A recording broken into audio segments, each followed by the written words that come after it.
Well, hello. Hello. It's going on, Hello, boys. Thank you for joining us for episode 3 of Retro Rewind. We have some wonderful guests and a great show for you tonight. I'm one of your wonderful hosts, William, aka Stadia Pro Gaming. I am Jeff Janak, as you can see. Oops, we're down here. Where am I? Jeff Janak. 3473. I am the gaming cyborg. And Blake, that's really hard, isn't it? And Blake Stadia. So how are you boys doing today? Fantastic. Feeling good. Excited about today's show, to be honest. Absolutely. Without further ado, let's bring out our first guest. We have the wonderful Obscure Game Collecting, who's going to be showing us some wonderful retro gear. How are you doing today, Matt? Good, thank you. Thanks for having me, guys. Absolutely. And without further ado, we have the fantastic Eddie Player One. What is up, guys? Yeah, my name is here too. Eddie!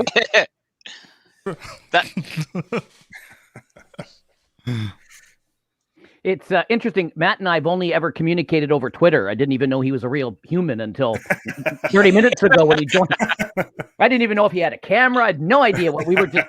We just somehow he followed me or I followed him. I can't remember. And I said, "Hey, do you like to be on the show?" And he started sending me. He goes, "Yeah, I've got some pictures. Do you want to see them?" And it's just taken off kind of from there. So, and I know we had him scheduled. We had to kind of shift things around because of the U.S. holiday this weekend. So, appreciate you switching days and dropping in, Matt. So appreciate that. Absolutely. And for the audience, Matt's getting married next Saturday. Yep, yes, I am. Congratulations. Thank you, everyone. Yeah. And it's good to have another. It's good to have did we lose our host? Well, he's frozen, but he will return. I think he froze. I thought the dog like chewed a wire or something, and that was it. And I'm glad we have another Canadian in the house, which is good. So you know. Oh, whereabouts in Canada are you from, Matt? Oh no. Oh, that's really awkward, Eddie. No, I meant Eddie. No, I meant Eddie. I was pretty sure he didn't have a Canadian accent, but no, it's Eddie. Eddie. So, where's Eddie from? And where are you from, Jeff? In Canada? I'm in Toronto. Toronto. Okay. Yeah, I know he's in Canada via Brazil. Oh, yeah. Where do you live, Matt? I live in the great state of Florida. Oh, nice. Or you could call Florida another country because it kind of is its own country. But yeah, Florida is definitely a unique place. I've been there obviously for Orlando. I lived in Jacksonville. I used to live in Jacksonville. Okay, well that's where I'm from. So I'm born and raised Jacksonville. So Florida man connects. Because I know you probably heard about Florida Man before.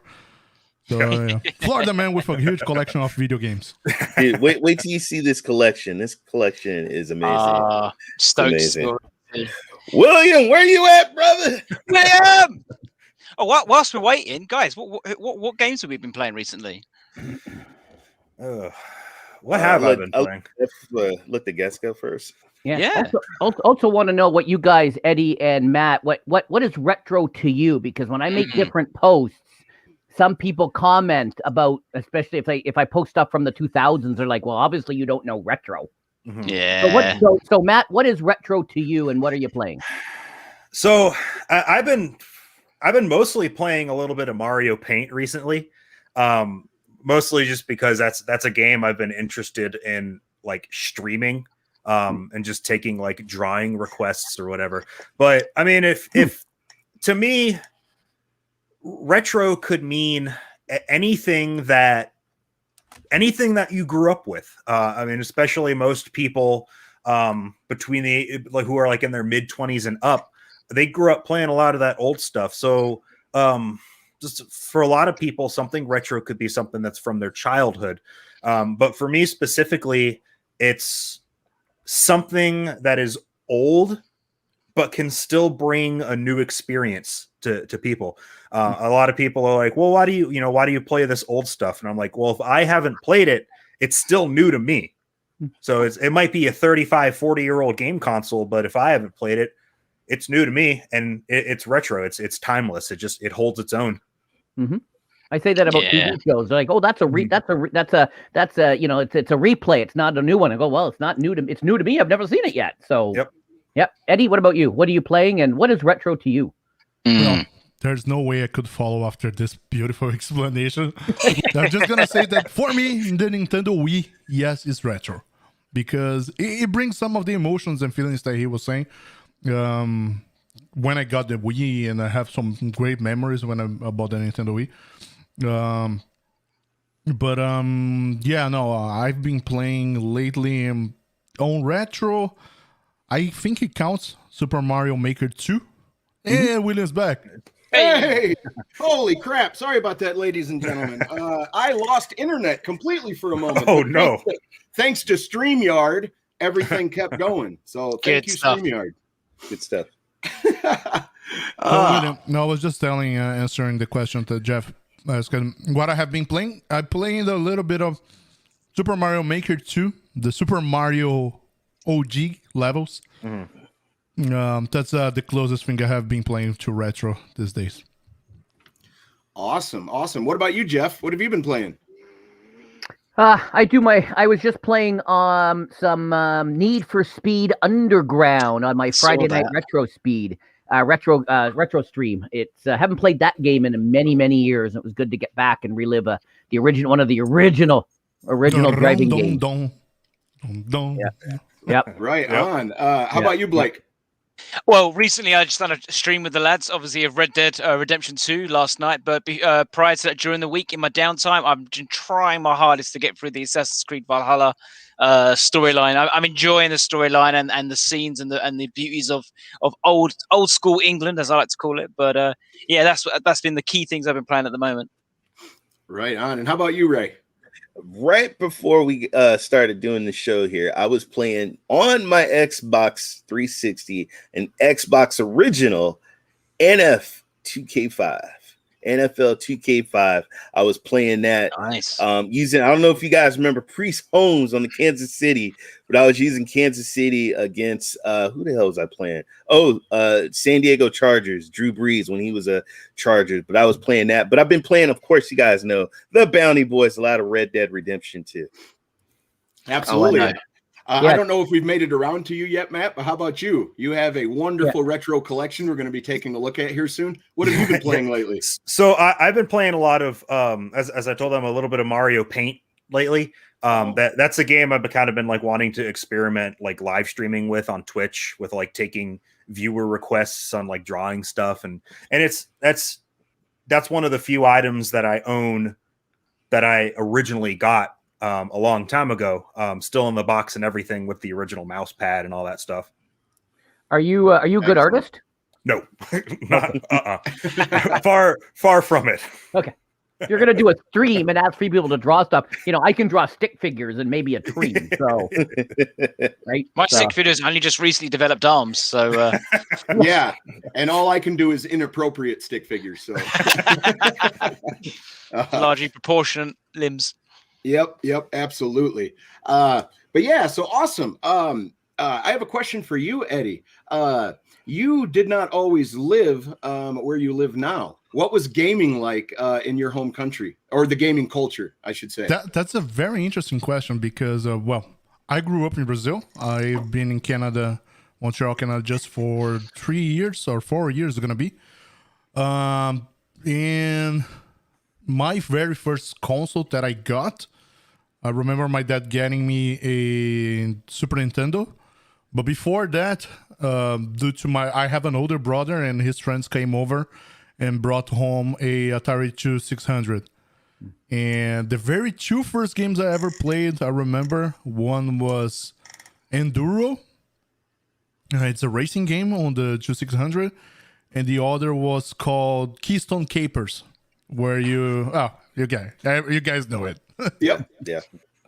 Absolutely. Yeah, those are fabulous games. Yeah, man. The first Atari that I actually started on a ColecoVision. I already said it on a past episode, Game Illusions.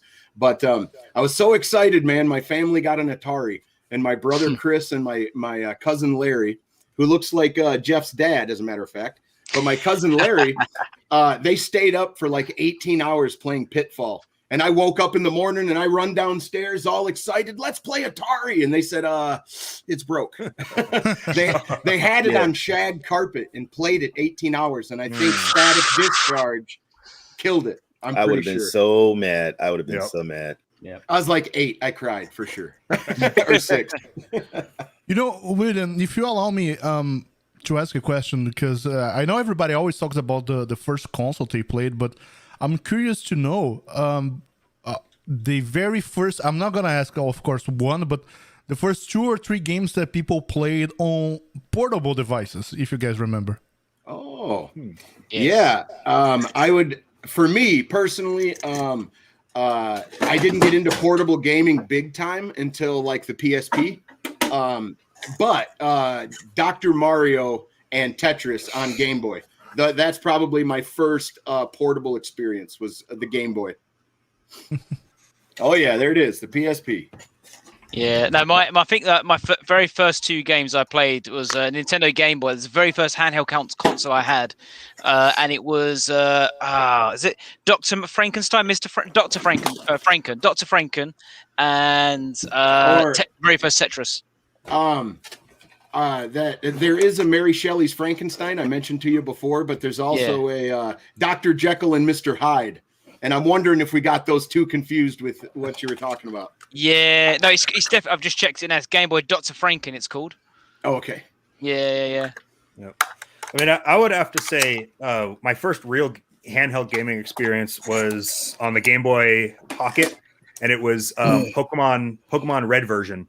It was like a Toys R Us like deal that they had when Pokemon first came out. So I got this red Game Boy and Pokemon for Christmas, and that was like my first real handheld gaming experience. Now, since we're on handhelds for a second, I have a question for you guys. What is the first handheld game you beat? I only have one that I've actually beaten, and it was a Zelda game. Oh man, that's tough. But to answer Eddie's question, it was the Game Boy, and it was Tetris, baseball, and tennis, Nintendo. And I remember the teacher taking my damn Game Boy because I was like, I had a book, and I was like, and she snatched it, put it in her desk, and then I went in her desk and got it back. You got in the desk? Sure did. I'm like, wait a minute. You know, she says you can get this after the end of the year, and I was like, hell to that. End of the year. Yeah, no, I got it after that period of class. In my head, I'm thinking he's gone too far. They break it into the teacher's drawer, but end of the year, I'm sorry. It's my property. Mr. Hubert Word, that was the first game I ever beat on mobile. Pokemon Red on Game Boy Color. That's a great shout out. Good. Absolutely. So Matt, are you okay with us starting to give us a rundown of your museum? Yeah, I know yeah, it's a game room, but absolutely. Actually, William, I'm just sending you a tweet. I'm just sending you a DM if I can get this thing to work properly. I want to show you. Does this count as? I don't know if I can send you this. Let me see. I don't know if this is going to work. I want to show you. Does this count to answer Eddie's question? Jeff, send it here on the private chat. Maybe it will be easier. yeah, actually, that's a great idea. All right, hold on. Hold on. Mr. Urban World, my first actual handhelds was the Sega Game Gear. And if I recall, Sega Game Gear. the first game I beat on it was Streets of Rage, which was a great mobile game. Great game. I had the first experience with that with some relative coming visit, and I found it extremely weird. That first, it was cool that it had colors, but if you wanted to play at night, I remember you had to like put a device on it to put lights on it. I had one of those for the Game Boy, Nintendo Game Boy. I had a light boy. So William, I don't know if you can call up that link I put in the private chat. I don't know if this counts as to answer Eddie's question. Wow. But these, so when you see it, my mom used to buy these for me because we used to go up visiting relatives, and it was like a 3-hour drive, and I'd be sitting in the back seat, and so she would buy these various little handheld games, and It's only $50 on eBay. I might buy it. Wow. There are various versions of this. If William can get this thing on the screen, this is just one of the variations that I actually had. I don't think I still have them anymore. I think they ended up probably just breaking and threw them out or whatever. But I know William's working really hard to get this on the screen. Yeah, I am, man. I lost my StreamYard. I can't. Just keep talking, guys. I'll be right with you. So it's before Nintendo. This is the 80s, right? So this is before all of that. It's the older, just one singular game. This is the football one, right? So you've got the little buttons and you've got the little right. So was that by Tiger? Was that by Tiger? Because Tiger did a lot of those little So to answer Eddie's question, that is what that was. I had a lot of those. I had some baseball. I had obviously some football because people know I'm a big sports NFL guy. So I had a lot of those types of handheld games. So before your Nintendos and before your Game Boys and stuff, and I think I am the oldest one here. So I have a lot of stuff from the 70s and 80s that I know I'm older than Ray, so Ray's just a young. What do you mean? Why you gonna put me in front of you? Don't even do that, Jeff. Thank you very much. I never heard about such device. Yeah, I thought this was the world's worst designed calculator for a second. Well, it's funny that you mentioned those little like single game handhelds because I think it was in the late 70s, early 80s. Mattel did something similar, but they made it to where you could pull the screen off and put in another one, and you would have a whole nother game. Yeah, and I've been trying to get my hands on one of those things, but all of the ones that I see, they're all like corroded, like battery compartments are just absolutely disgusting. There you go. Oh my god, I had that. Of course you had that. That's a football game. Come on, man. Yeah. Now I'm really like I'm old. Thanks, Jeff. Thank you. So does something happen on the display? Video of this working. Thank you, Jeff. Yeah, just a little, not even 8-bit, probably 1-bit little thing going across the screen. I would play this for hours. I love this. There was all sorts of. That is just one variation, but I had a whole bunch of them because again, I'd have these long car rides back in the. You had to bring batteries, man. You had to bring some batteries. Yeah. Just going on the family car trip to Disney World in the station wagon. Yep. Oh my god, I had quarterback. I sucked though, man. I sucked. Yep, the little kick punt button. And I was horrible. 9-volt battery. How long will that last you till the battery went? A good while. I most of the trip that I was on, I'd sit at the beach and I'd play some stuff, because I'm a loser. Wow. And it was. If you look at the display, there's no much information to be showing the display, anyways, right? Yeah, you're right. Yeah, I couldn't quite get my head around it. It's only when I saw quarterback, I thought, "Oh, is this a sports game?" Yeah. This is the good football, Blake. Okay. Yeah. I bet you had the damn football game, Jeff, with all the little characters that like vibrated across the thing, huh? Yep. Oh, that was also hockey too. You could switch up and play hockey. There was hockey. Yep. Yeah. I had some baseball. So Eddie, I don't know if that answers your question. But that look at that. I Matt, died and went to heaven. This is like heaven for all of us. And go ahead, starting from left to right, if you want to describe your room. Yeah, absolutely. I guarantee you it took you meticulous hours setting it up and everything. And we love this stuff. So take your time, explain your baby, please. Yeah. So the interesting thing about that is this room, as you'll see in some of the other pictures, it's consistently changing. There's never a day where it's just going to like stay the same. Because I'm always finding stuff and all that. But yeah, so starting on the left on that little brown shelf, I have a couple of my little collectibles that I just personally find neat. I have a couple of the old Sony Mavica cameras that use the floppy disks instead of like SD cards and things like that. Wow. I've got some stacks of Atari games. That little thing, the video game brain on the second shelf, that is a 6-cart multi-switch for the Atari 2600. So if you have like your your top 6 games that you wanted to play, you could just jam them all in there, and you could just push a single button, and it would switch to a new game. And then I have my Japanese Famicom that one of my buddies, he was born in Japan on a naval base and then moved back to America. Wow. And he was like, "You want to buy this from me? I don't play it anymore." I was like, "Yeah, sure." And the box, what a piece of history to pick up like that. Exactly. That's Oh, yeah. fantastic. Exactly.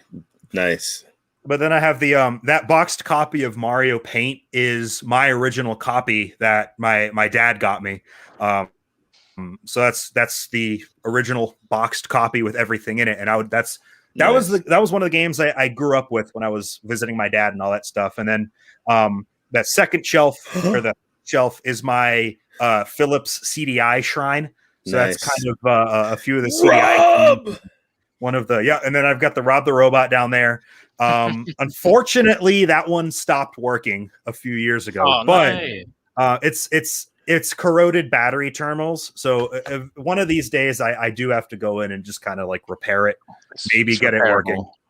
And then of course, PS5, Xbox Series X. It's funny, but I used to work at Best Buy, and I would meticulously camp the company website for to put up pre-orders.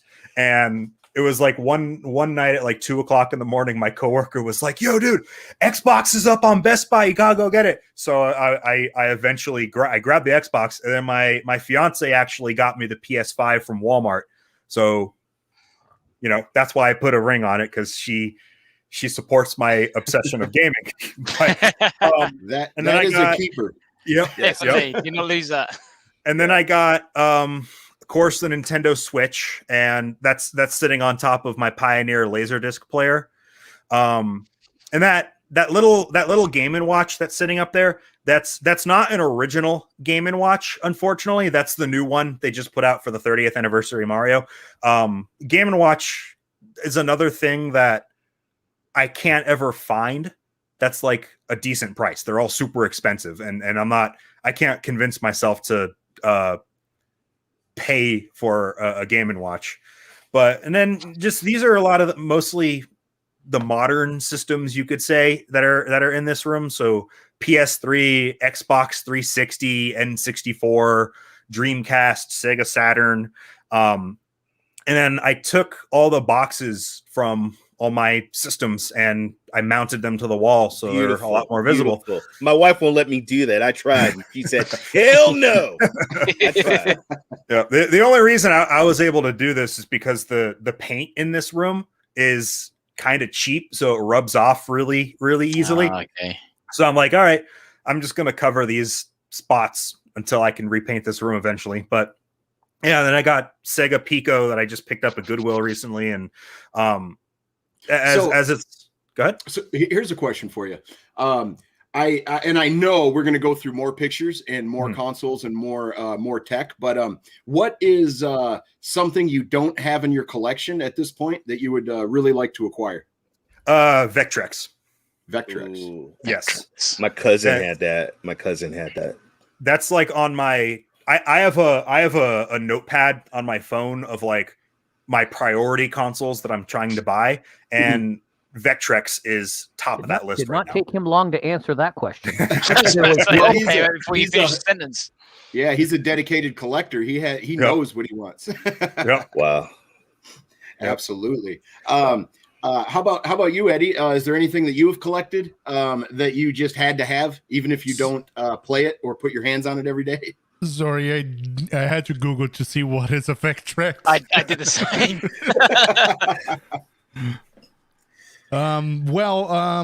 It's interesting because a few years ago, when I was still living in Brazil, I had a small collection of retro, but none of them were just for show. None of them were working because I had an arcade cabinet with RetroPie. I think at this point everybody here knows what RetroPie is. Mm-hmm. And that's what one of the big accomplishments that I said I had on my collection of video games, because I built a cabinet, and on the cabinet we had it was a nice cabinet, and I had all of the games that I wanted to play retro in one space. Oh my god! That's awesome. Nice. That's Look awesome. at that! Look at that! What Oh are, my god! What are All all right, I those need games? to run down here because there are a lot of stuff that I don't recognize. Well, I Yeah, can tell you, man. absolutely. Those, I know those things up top, man. You could talk to it, and it would talk back Oh, to you. those little Yep. Furbies, mate. Yeah, They give me no, nightmares. that's Look at all Furbies. them. First, Yes. yes. I would not be sleeping in that room. I had one somewhere in the garage, but it used to sit on my GameCube and talk to me. Man, is that Yep. a Garfield telephone? That is the Garfield telephone. So Holy shit. the obsession with Furbies kind of started with my fiance. She just kind of out of the blue was just like, I really want some Furbies. And the interesting thing about it is I used to hate Furbies with a burning passion. I thought they were the creepiest little things. But now I own like 12 of them, so it's like Well, I was going to ask Rock if that is a collection of microwaves there on the left. yeah, that's my No. that's my CRT wall. Those are Those are all my CRTs, spare baby. CRTs. Yeah. And one thing that I own that I think every retro game collector needs to own, it's the very, very bottom TV, is a Sony PVM. But what Explain made to us me why. So Sony PVMs are, if the easiest way to explain it, it's the best way to get the best picture on any retro game console, especially if you have it rigged to go RGB. One of my favorite retro YouTube channels is My Life in Gaming. They have a whole video talking about gaming on PVMs, and it's the easiest way to say it is it's pixel perfect gaming. So it just does a great job on not making the image look like a blurry mess. The only downside is PVMs are very expensive. Yep. Because the only way to get them is if you just happen to come across, like in my case, my mom, she works next to a movie production company that provides like equipment, and they were having a yard sale of like all the stuff that they're getting rid of. And I went and I was like, oh, PVMs. And I was expecting him to be like, $300 a piece. And he looks at me, he goes, $10. Wow. And I'm like, I was like, Whoa. all right, I'm gonna take one because I'm gonna need that. But yeah, this wall is kind of my media collection. So this is where I keep all my movies. Yep, there it is. Yeah, I Look just at found that when that. you said the price, I was like, whoa. Yeah, That was the you're only not- one I could see on eBay in the UK. It was only one. Yep. So you're not playing 4K on that bad boy. No. Matt, my wife made me get rid of my Sony TV last year. Oh. She made me get rid of it. Mhm. She made me get rid of it. I I tried. mean, So what are all those spines? Are those So- games? I can't quite zoom in and see. So these are my this is more of like my movie collection. So these are all my DVDs, Blu-ray, VHS, anime, manga, different things like Gotcha. that. So this is where, and I wanted something a little more custom, so I built the shelf that everything's on, so it would kind of fit perfectly. But yeah, that's where I keep all my movies. right under your shelf, that center unit with the middle screen on it, that is a very old personal computer, is it not? Yes, that is a Osborne 1 from either 1980 or 1981. 81. Wow. 81. Yep. And then I've got the Fairchild Channel F System 2 Look at sitting that. next to it. Shout out to the maker of the Channel Yep. F. And then that little thing sitting next to the Osborne, that is a clock radio TV. So the system itself kind of flips up, and it has a little black and white CRT built in it. Oh, yeah, I see that now. That is retro. Yeah, buddy. Just set the bar for this entire show. And here is Woo, look at that. Oh here's my the God. museum part. Now, Yep. Oh, that's now I gorgeous. love all of this, but if you had these all connected at the same time through switchers and all that stuff, what a mess that would be. Yeah, but and that's because here's the thing about it. When my old roommates moved out, that's how I was able to turn the room that I'm sitting in now into a room. Before, I did have everything hooked up to be able to play at once. But the thing that decided to make me go with the setup that I have now is when you feel a power brick and it's hot to the touch, that's when I was like, okay, I'm changing this. and then I started doing a little digging, and then I heard all these stories about people's game rooms catching on fire because a power brick was touching something and it sparked. So and they weren't energy efficient back in the day like they are now. No. So that's where I wanted to make it like take what you want, put it on a desk, and hook it up and play it. Okay, so I gotta ask, everything you have there is working? Is in working condition? Some of pretty much everything works. There's some systems like the Fairchild, it works, but the second controller doesn't show up on the screen. So that's the problem with a lot of these systems is and that's what I like about them is just they age so poorly, but that's what gives them the character that I love so much about them. I wish old me had kept my pet, my 64, my VIC 20. I'm just so stupid. I wish I had kept those back in the day. Dude, look at that Pac-Man arcade. You remember the arcade little tabletop arcade? So cool. Yeah, absolutely. Wow. You have an amazing collection, Matt. Thank you. I really appreciate you coming on and sharing this with everybody. Absolutely. I don't know what a lot of these are. So like I see the Ataris on the top shelf there, about 3 down. And then I don't know what the next one is, and then I know the last 2, but then the second shelf, man, I know the first one's an Atari. It looks like. Well, you know the third one right there. You know what that third one is on the second shelf. Oh yeah. That's the Famicom or whatever. Yep. So the first one or the fourth one on the top shelf, that's a Radio Shack TV scoreboard. That's one of the Pong consoles. Okay. And then you've got the first one on the second shelf. That's the Odyssey 2. Yeah. The second one is the Arcadia 2001, and that's one of the. Get out over your. And then that was one of the Atari competitors. The supposed we're gonna kill Atari console. Gotcha. And then you've got the Mattel Aquarius, the Atari 400 computer. The bottom one has been kind of made popular by the angry video game nerd. It's the LJN video art. Oh, okay. And then the last one there is the Socrates child's computer. Wow, man. You go old school. You go deep. Look at that. Guys, a lot of people are like, why do you have this stuff if you weren't around to have that? And I'm like, that's precisely why I own this stuff, because I wasn't around to appreciate it. Yeah, exactly. I want people my age and younger to be able to appreciate this stuff as well. One of the stories that I like to tell people is I have a degree in human services, so I'm all about helping people.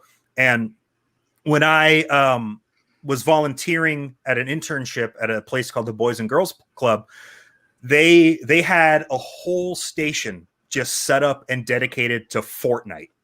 And I was like, all right, I'm about to change. I'm going to change their whole perspective on life. Because the organization that I was volunteering for, it's to help kids that are kind of growing up in a rough situation.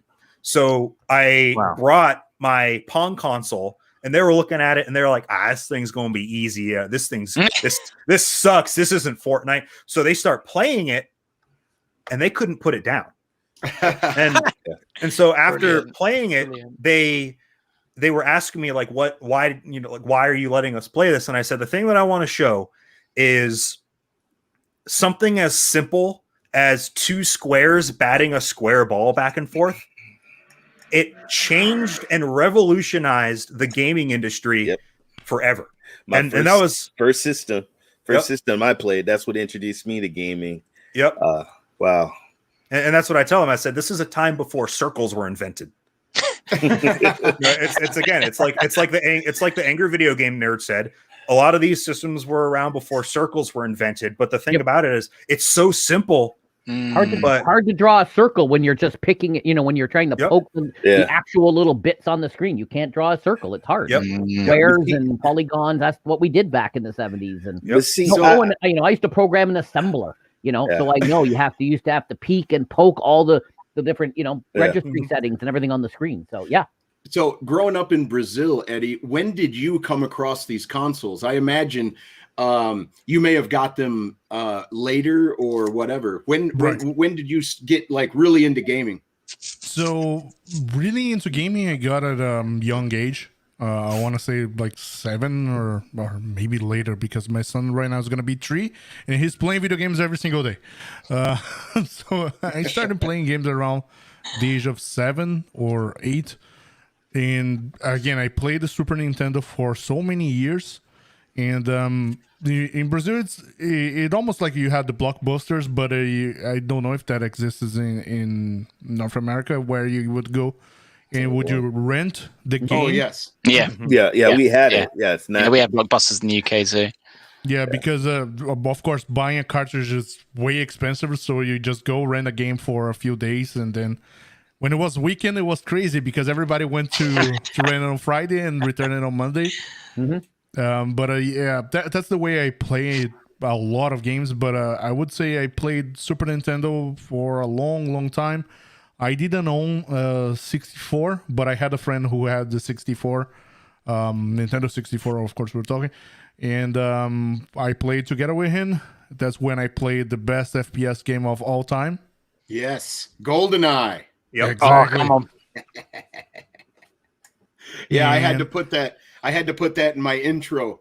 GoldenEye was a staple for me and my friends. I can't even explain how many nights we stayed up all night running around, doing the golden gun or the one shot, one kill. Oh, it was so fun. Yeah. Ricochet your grenade launcher rounds. Oh, it was so fun, man. So even the 4-player on that game, when you're playing with a bunch of mates, the fact that you can have 4 people it was so replayable, so replayable. That was the first game that I bought with my Nintendo 60. I bought the Nintendo 64 and I bought GoldenEye, and I played. Nice. I mean, over and over and over again. Yeah, I can even hear the music of the game in my head now. Yeah, that game blew my mind. Not the graphics weren't like super stellar, but the faces were like the way they could make Pierce Bronson look like Pierce. See, the thing about that though is in the time that you were at, the graphics were amazing to me, man. I used to like, oh my god, look at the polygon, because dude, we used to think about it, man. We used to go like 8-bit, and we thought that was great with all the bright colors and the movement. And then when we started doing the 3D polygons, I was like, whoa. Now, I think this is a great segue. Now, I've talked to Matt, or we communicated through Jeff a little bit, and Matt does not. This is like probably the one system that Matt does not own in his museum over there. He, Ray was bringing up pixels and all that stuff. Well, let me tell you, in 1987, Double Dragon was released, and Double Dragon looked awesome in the arcade, and then they made some ports for home. They put one on the Nintendo, the NES, and the Super Nintendo. Well, check these out. I'm going to share my screen here real quick. And I want to show you. Let's see here. Did it? Oh, there we go. Okay. So this is what we are going to be looking at here real quick. This is Double Dragon Arcade. This is exactly what it looked like in the arcade. This is the arcade booth. So get a good look at these graphics. Did he punch that woman in the stomach? He sure did. Now, Scott is far too short, young lady.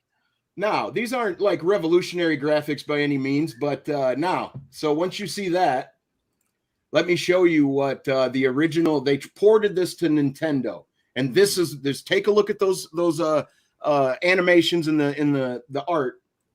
Here's what it looked like on Nintendo. My God. Yeah, man. So if you wanted to play Double Dragon on Nintendo in the 90s, this is what you did. And this is what it looked like compared to the arcade we just saw. So it's supposed to be the same opening. Trade West. They made some pretty good games. Mm-hmm. Come on, get to it. Here, we'll just do that. Ooh, They had, What a difference? What a difference? Yep. Wow. yeah, Man. they It's literally like absolutely, you can count the amount of colors on that screen in one hand. absolutely. Look at that. It's like monochrome almost. Yep. Yeah. But okay, so that is Double Dragon on the NES. Now, if you played in the arcade and went to the NES or you got it at home, you might be disappointed in that. Most people weren't. Double Dragon is a classic game, of course. But here's what it looked like on the Super Nintendo. A little better, but not by a whole lot. You can still see that from the arcade that it lost some definition, you know, and some colors and whatnot. Yeah. So But okay, this one but- specifically, I played a bunch. This Double This one Dragon here? and then Double Dragon There with you go. Battletoads.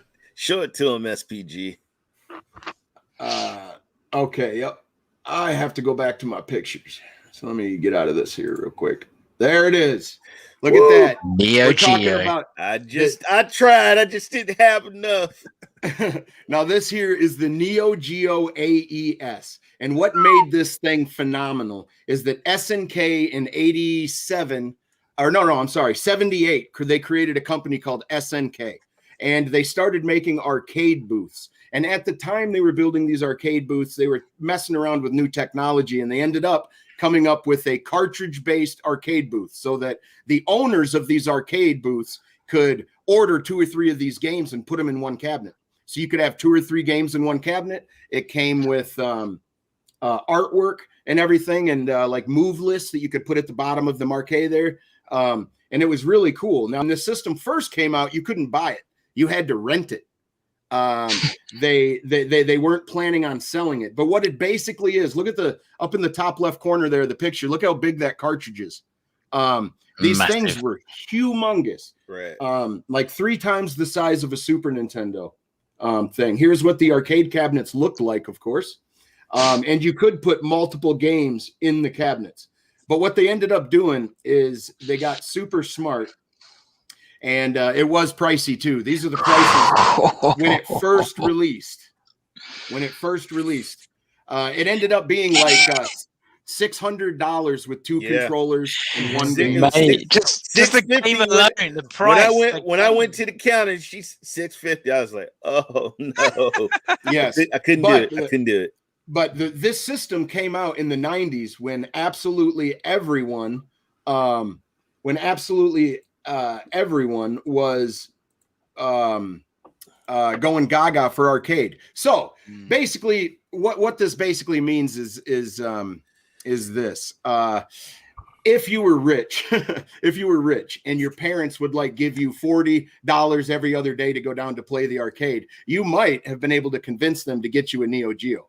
Why? Well, because you're actually bringing the arcade experience home. Those large cartridges were the exact port or exact copy of the arcade game.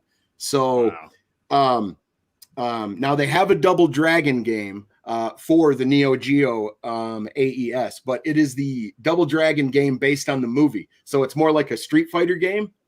But it's really, really good. I want to share my screen one more time, and I want to bring this up. Don't forget the memory card, SPG. Yep. I'm gonna bring that up in just a second here. But here is an old new stock. That number. Yes. Now this is a collectible. It was niche when it came out because you had to be very wealthy to get it, but it was also very niche now because the collectibles are so expensive. So this is. Now, you can get them much cheaper than this, and some of them have modded BIOS, and some of them have up to component out and all that stuff. But this is old new stock. So this box is 20 years old, but the stuff in it have never been touched, really. It's crazy. Yeah. But look at the price. I mean, you got a mortgage before you get one of those. Absolutely correct. Now, to show you... here is, let me make this full screen. Here is one of the greatest examples of what I can say. Metal Slug! Yes, this game was released in the 90s into the arcade, and the only way to play this game at home without sacrifices or at home at all was through the Neo Geo AES. And what I want you to pay attention to when I play this clip is watch the hand-drawn animations and watch all the action that's happening. Even the Super Nintendo couldn't do this at the time. Yeah. Check this out. Heavy machine gun. Fantastic, man. This guy goes Nice, down mate. but doesn't die. Look at that. He comes up as a zombie. I love it. So clever. Yeah. Yeah. Dude, look at that. It's one of the best games for the system. Dude, look If at that. There's so much elephant. going on. Yeah. Dude, Yeah, that- look at how much stuff is going on that screen. Look at these. Oh man.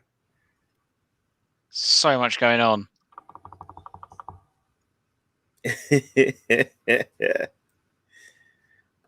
Still to this day, one of the hardest games to beat. Yep. Yeah. I have heard Yeah. that, Eddie. I have not actually played this game. But what I'm going to do is I have a NVIDIA Shield TV Pro, and I'm going to emulate all these and at least play through them.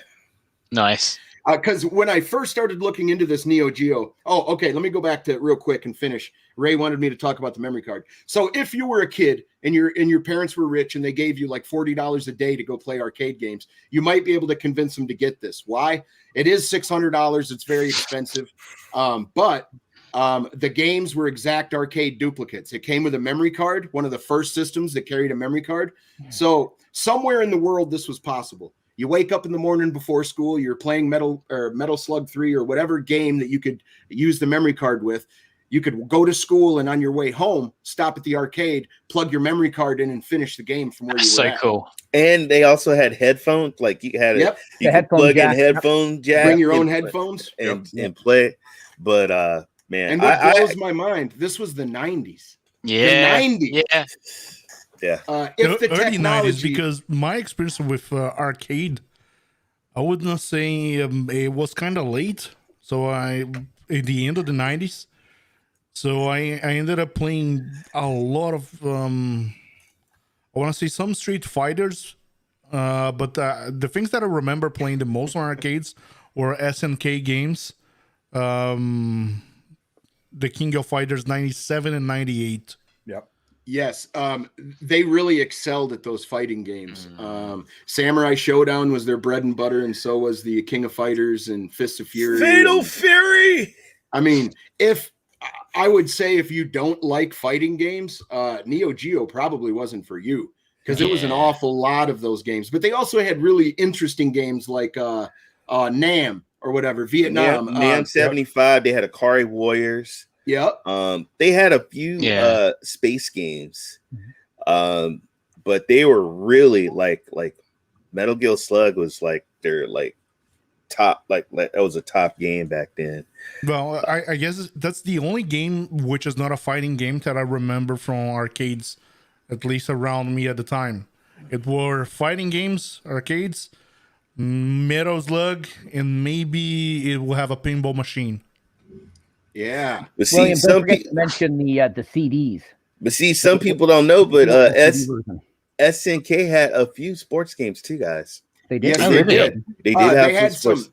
Matter of fact, for the Neo Geo AES, they ported all of their sports games from the arcade. So you had really cool animated baseball. I think it was like a home run derby type situation, but really awesome little cool games with really awesome animations and colors and just action on the screen. Very impressed with the Neo Geo, man. It was so far out of my price league. I Right. didn't even look into it or investigate it back in the day, but I would have been hooked. I would have been begging my parents till I got beat down. Can I share? Trying to get that.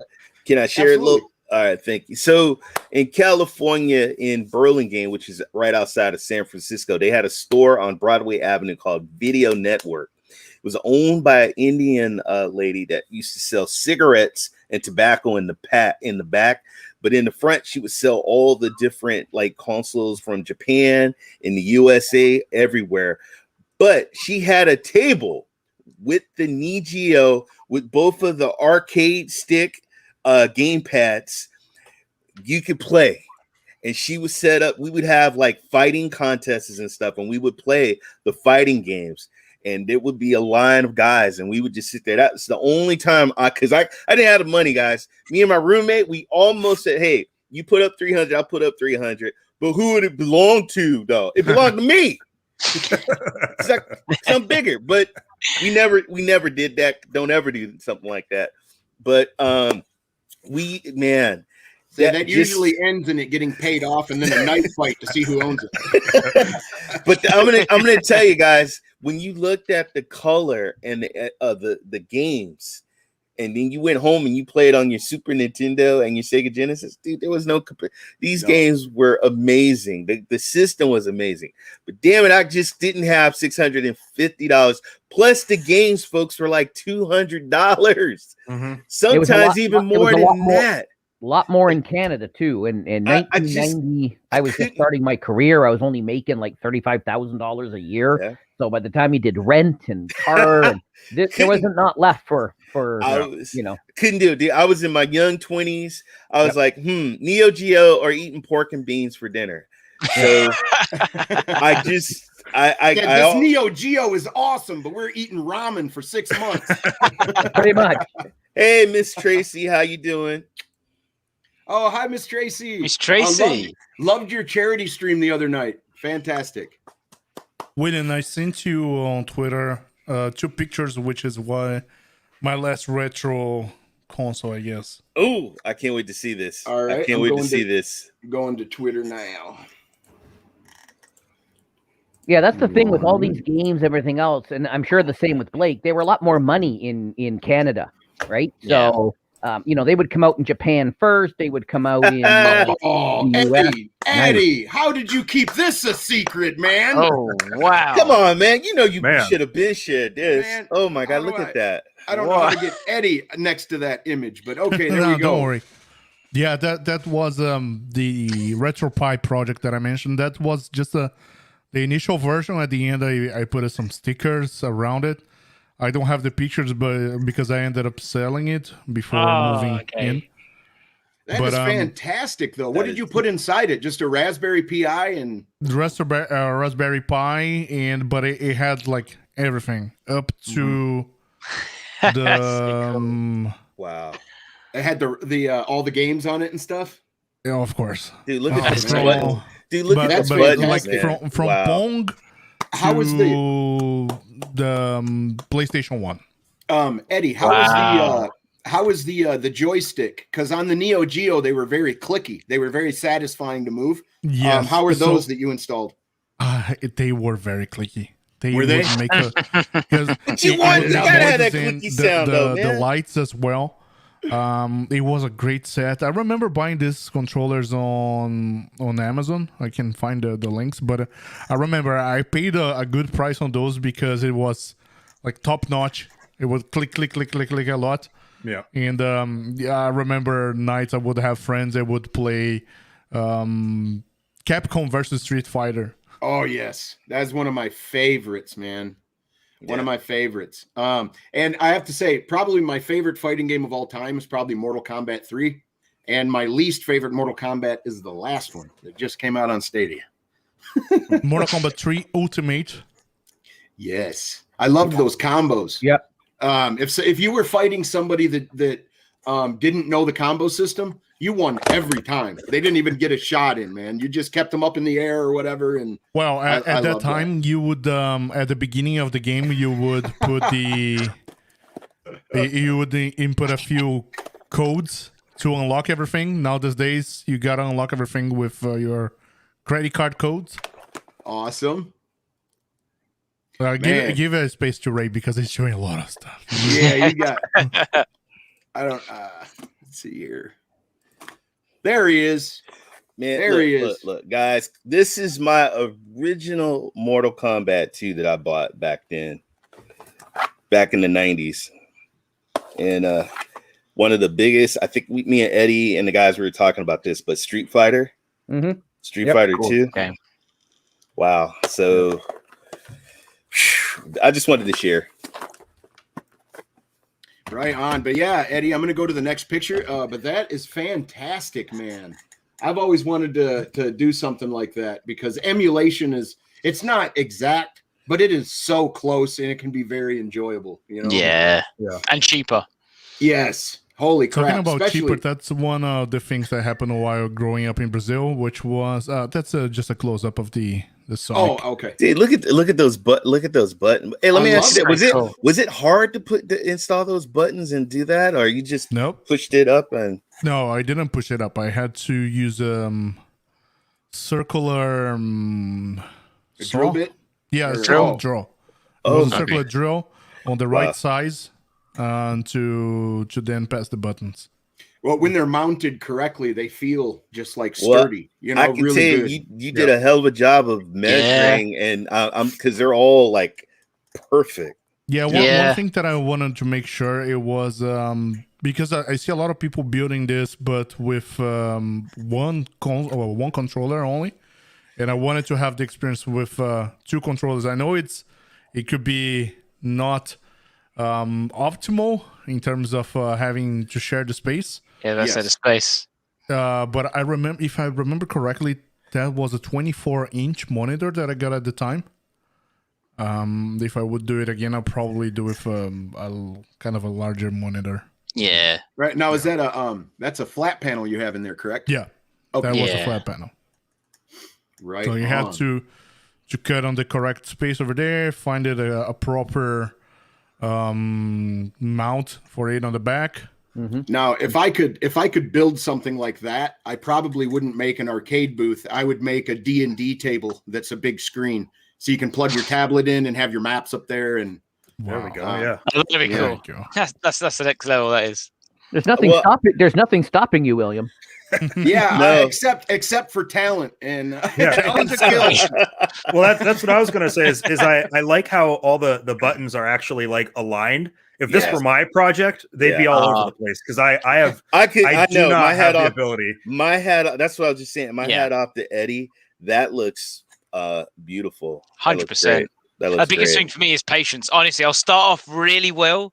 Yeah. After the first 5 minutes, I'll rush everything, and it'll just look like it was a crime scene. Bro, you would So- see some Elmer glue dried up on the side, like it So, would be Eddie- a hole that I tried to make and stop, and then started another hole. Yep. So if you don't mind answering, what went into the project, and did you lose or make on the end there? No, I absolutely made money before selling out. I don't remember how much I spent. I'm looking here at my past Amazon orders because the controller it wasn't that much at the time. I remember spending somewhat with the monitors, and just cutting the wood wasn't that hard as well. I had a few sheet that helped do the job, so it was a very nice experience. The only reason I sold was because I was leaving Brazil. Otherwise I would still have it with me. See, bringing it over would have been so expensive as well. Oh yeah. Yeah, I know. I thought at the end maybe I'll make another one. And another thing that is interesting, I know it's kind of changing the subject a little bit on why I'm scrolling here to find. It was moving on from these early generations of consoles, and when I went to the PlayStation 1, that's when things opened up for me in Brazil, because we, let's say, have a little less control piracy loss. Oh, okay. And everybody that I would know would have a unlocked PlayStation 1, and we would get games for like $1. Right, that were burnt. Just a blank Burn up CD. It CDs. looked like a blank CD. It didn't have a cover, and Yeah. I remember when that was first going on, a whole bunch of people were bootlegging those discs, and they were putting the stickers on them, and it was making the disc wobble, and it would start tearing up your lens and stuff. Yep. Yeah. Yeah, I had a modded PlayStation 1 back in the day. My buddy Current Rob one did isn't. as The well. old one was. And I remember playing. It was a Star Wars game, and it was the only Star Wars game I didn't like. It was a fighting game, like Mortal Kombat or Street Fighter 2. It's very obscure. It's a weird Star Wars game, but yeah, he had that modded out and everything. Didn't they solder a chip onto the motherboard or something? Yeah. Mm-hmm. Yes, yeah, you had a little chip and you had to take it apart, and then you had to, yeah. My brother's a big solderer, so I brought it over and he ripped it apart, and there was a little spec thing, and yeah, we had to solder this piece on. Yep, Absolutely. Man, they sell like little miniature arcade cabinets in Montgomery Wards, but Eddie, yours looks better. Yeah. Oh yeah, I found it. 100%. When looks I said better, here in man. chat, I bought it back in 2015. I paid $76. For the material? Yeah, and right now it's $39.99. Oh, for the material? Yeah, the buttons. I sent it here on the private chat on the. Oh, I Yeah. see now. Yeah. right. Look at that. Oh wow. Although the wood is going to cost you a lot more since the pandemic. Oh, yeah, the wood has wood. gone through the roof. so. Yeah. The wood and the camera, or the TV and the wood. See, when I was in wood shop, man, I was making the bread boxes and footstools, man. That would have been like, oh my God, look at that. Yeah. So that's the kit you bought, huh, Eddie? Mm-hmm. That's Nice. exactly the kit I bought. Nice. Look at that, y'all. $40. The Hell yeah. controller There, was. there you go, yeah, William. the- $40 to start. Comes with everything. Got components, cables. That's really cool. Yeah. Yeah, it is. Yeah, it is. Yeah. Well, Mrs. SPG's in the chat. She might want to keep an eye on that for your birthday present. absolutely. I'm going to show you guys in a little bit my dad's little clubhouse and stuff, and he's got some old pinball machines. Now, they're not my style of pinball machines. I like all the damn blinky lights and all the ramps and all the digital displays on the back. His are just ball returns and all the pieces. But he had to repair one, and my dad, he's very mechanical. He's a mechanic. He's worked on vehicles his whole life, but he's not. He doesn't do very well with electrical stuff. Like electrician stuff. Anyway, he gave me this little thing, and he said, "Hey, print this out. I need help with my pinball machine." I said, "Okay." This thing was microfilm. I don't know if you know what microfilm is, but it's like this. Usually, you have an image, and the more you blow it up or zoom in, the higher or lower the DPI needs to be, or it'll turn to crap. Mhm. Well, this thing, the more you zoomed in, the more detail came out. Yep. So I printed it off. Wow. It was this big, and you couldn't even see it. I printed it like a poster, and we laid it out by the pinball machine, and it was the same size, and we could follow every cable that was supposed to wrap Wow. around. And Yep. but pinball machines are very complicated, and I couldn't imagine the new ones. But I've messed with old ones. Have any of you guys ever? Digital. Everything's all digital now. Yeah, I would say, has any of you guys ever seen inside of a pinball machine? Yes. Yeah.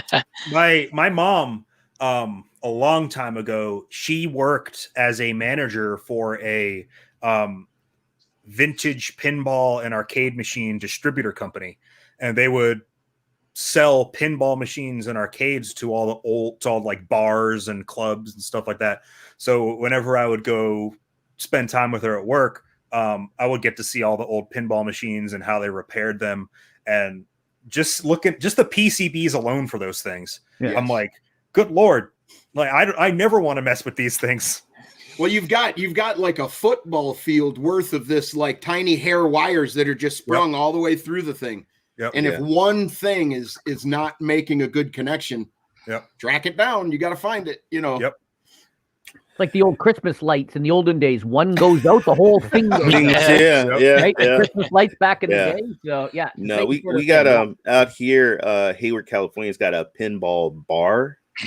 So you got, you can go drink some beer and go play some pinballs. Mm-hmm. We have those types of things here, but it's all computer, it's all chips now, it's all cards, right? So you put $20 on your card, then you go in. So they have all those, and they got pinball, and they got Galaga, and they've got all sorts of. So my buddies, so the kids would play their games. My buddies are, my vintage would all play, classic Galaga and stuff like that. No more coins, no more bags of coins. It's just you fill up your card and off you go, and right, all those types of things. I was waiting for that. Yep. Right, what Hey, don't you have? He's got an AOL disc laying around too. I'm sure he does. Yeah, I do. I actually do. I do. Any Of course you pinball did. machine that you guys like recognize easily? What's a machine I recognize easily? They're like Pinball a machine. pinball machine that you. Oh, okay, this is one. Because I have one that it really marked on me was Attack on Mars. Attack on Mars? Oh, There was like a disc on the top and etc. Anyway, that was the one I had around, and I played a bunch of that. I Multi-ball. love Williams pinball machines. If you guys ever seen some of the things that the Williams company created, they made some really awesome pinball machines. But I like the Kiss pinball machine. Oh yeah. Yeah, I really got into the Star Wars ones. Anything that had some electronic marquee with stuff going across it. I just loved all that stuff, especially the ramps that would lift up and come down. And Yep. loved I all really that stuff. I really liked the Simpsons pinball machines. Ah, I think yeah. I think it was like the Bart versus the Space Mutants pinball machine. yeah, Yes. yeah. I'm just going through the ones now. I remember now, it was years ago, and I knew it was a metal band, and I've just found it now. I've seen the exact image from my memory. It was a Metallica pinball machine I came across in London once. And every time you hit certain points, it'll play certain tunes from, so I think it was a Black Album, most of it was, but yeah. Oh my God! You mean so you would hear Enter Sandman? Yeah. Oh. Yeah. Oh my God! Oh my God! That's awesome. I remember that now, yeah. I like what any was the name pinball of that? machine. I like them What all. was it? Was it Mars Attacks? Mars Attacks. Attack on yeah. Mars. Attack on Mars. Attack on Mars. I'm trying to bring it up.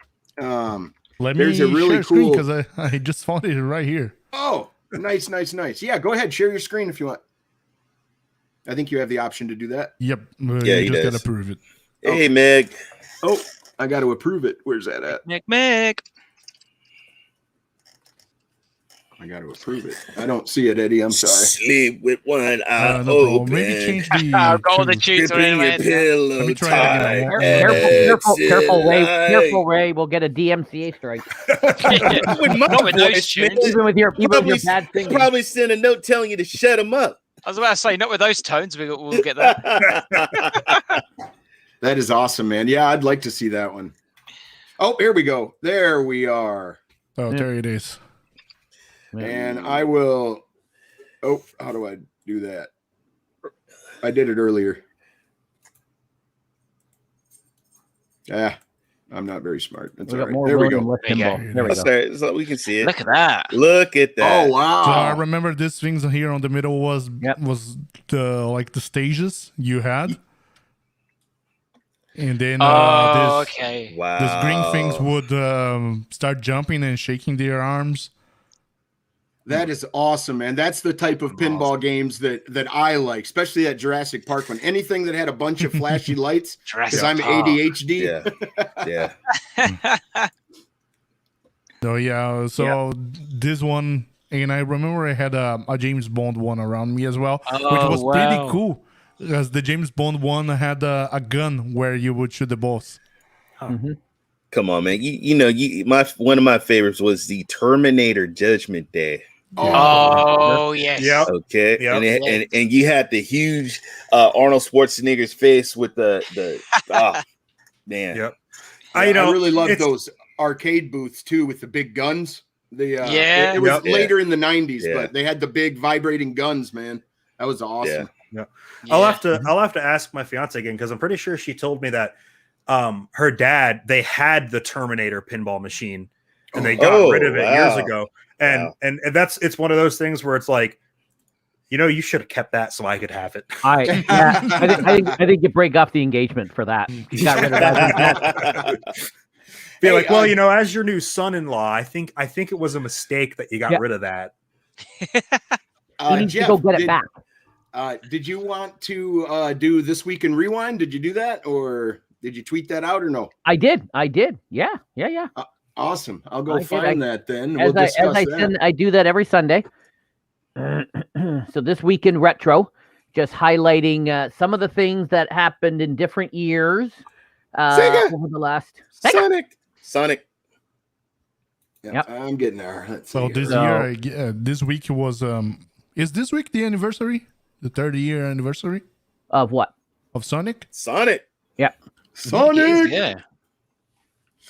Okay, this week Well, in there retro. you go. So today in 1979, Capcom was established. We've been talking about Ooh. Capcom today, Yeah. right? Yeah. Street Yeah, they Fighter, just, Mortal Kombat. They just released Resident Evil 8, which was a pretty fun, enjoyable game. Yep. So they were established on this day in 1970. I had to put that in there when I discovered that a few weeks ago. That No is doubt. major. And then here are some other games, and I highlighted a few because these are DOS and Windows. That last one, it came out for the DOS and the Apple II in 1979. Wow. That is old right there. And if I'm not mistaken, I think the Apple II was one of Apple's longest running computers. I think it ran all the way to like 1993. Yep. Oh, wow. Yes, Yeah. future proof. It really was. Yeah. That So thing do you remember where in the world is Carmen Sandiego?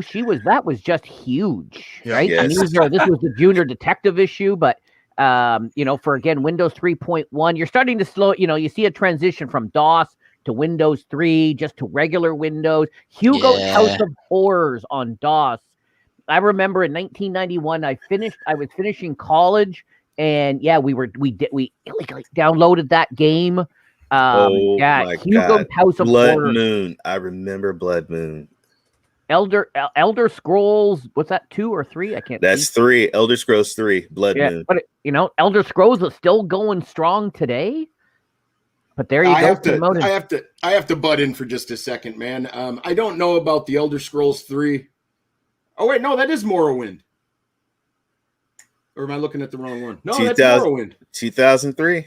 Yeah, Morrowind. Yeah. That was a fantastic game, and they just re-released it on not the Series X, but the X or the One X. Yeah, the One X, I think. Yeah, a enhanced version or something. Yeah, that was a fantastic game. If you wander around long enough, you will find a man that falls out of the sky. And dies. Yep. Levitating pants. Pick them up, folks. I'm just saying. Yeah. But yeah, I loved Hugo's House of Horrors. I gotta find that one. Love that game. And on the next one, we talked about this, I think, last week. Leisure Suit Larry. Yeah, Leisure Suit Larry. Mate.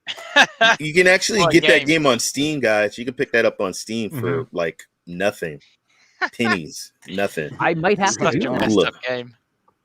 Love Morrowind. I might have to do that. Again, this is why at the beginning of the show I asked Eddie and Matt, what is retro to you? Because sometimes I get trolls saying, some of my games from 2004 may not be retro.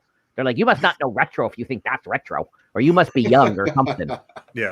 Yeah, right. So that's why I was asking you, what do you guys think is retro? Right? There's Leisure Suit Larry over on the DOS in 1987. I could only play that at night with the sound off, so my parents didn't know because I was 16 and I didn't want them knowing I was playing Not that my parents would have understood what Leisure Suit Larry was, but as a 16-year-old, But they walk in at the wrong moment and your game's gone. It's not what it looks like. Yeah, no doubt. Do you want to go through some more of these, Jeff? Or well, then we've got my favorite Duke Nukem, and everybody knows that is my favorite game. I have two of my two favorite games of all time is Oddworld, which was just re-released on the PlayStation. But the original Oddworld, Abe's Odyssey, back in the PlayStation 1. I know Ray's got a disc kicking around somewhere of that. And of course, Duke Nukem, everyone knows that is I played it on my retro stream a few weeks ago. Hey, you jumped over Wing Commander Prophecy, but I actually had the Game Boy Advance, and I was a huge fan of Wing Commander. Yeah. Was that game any good on Game Boy? Hell no.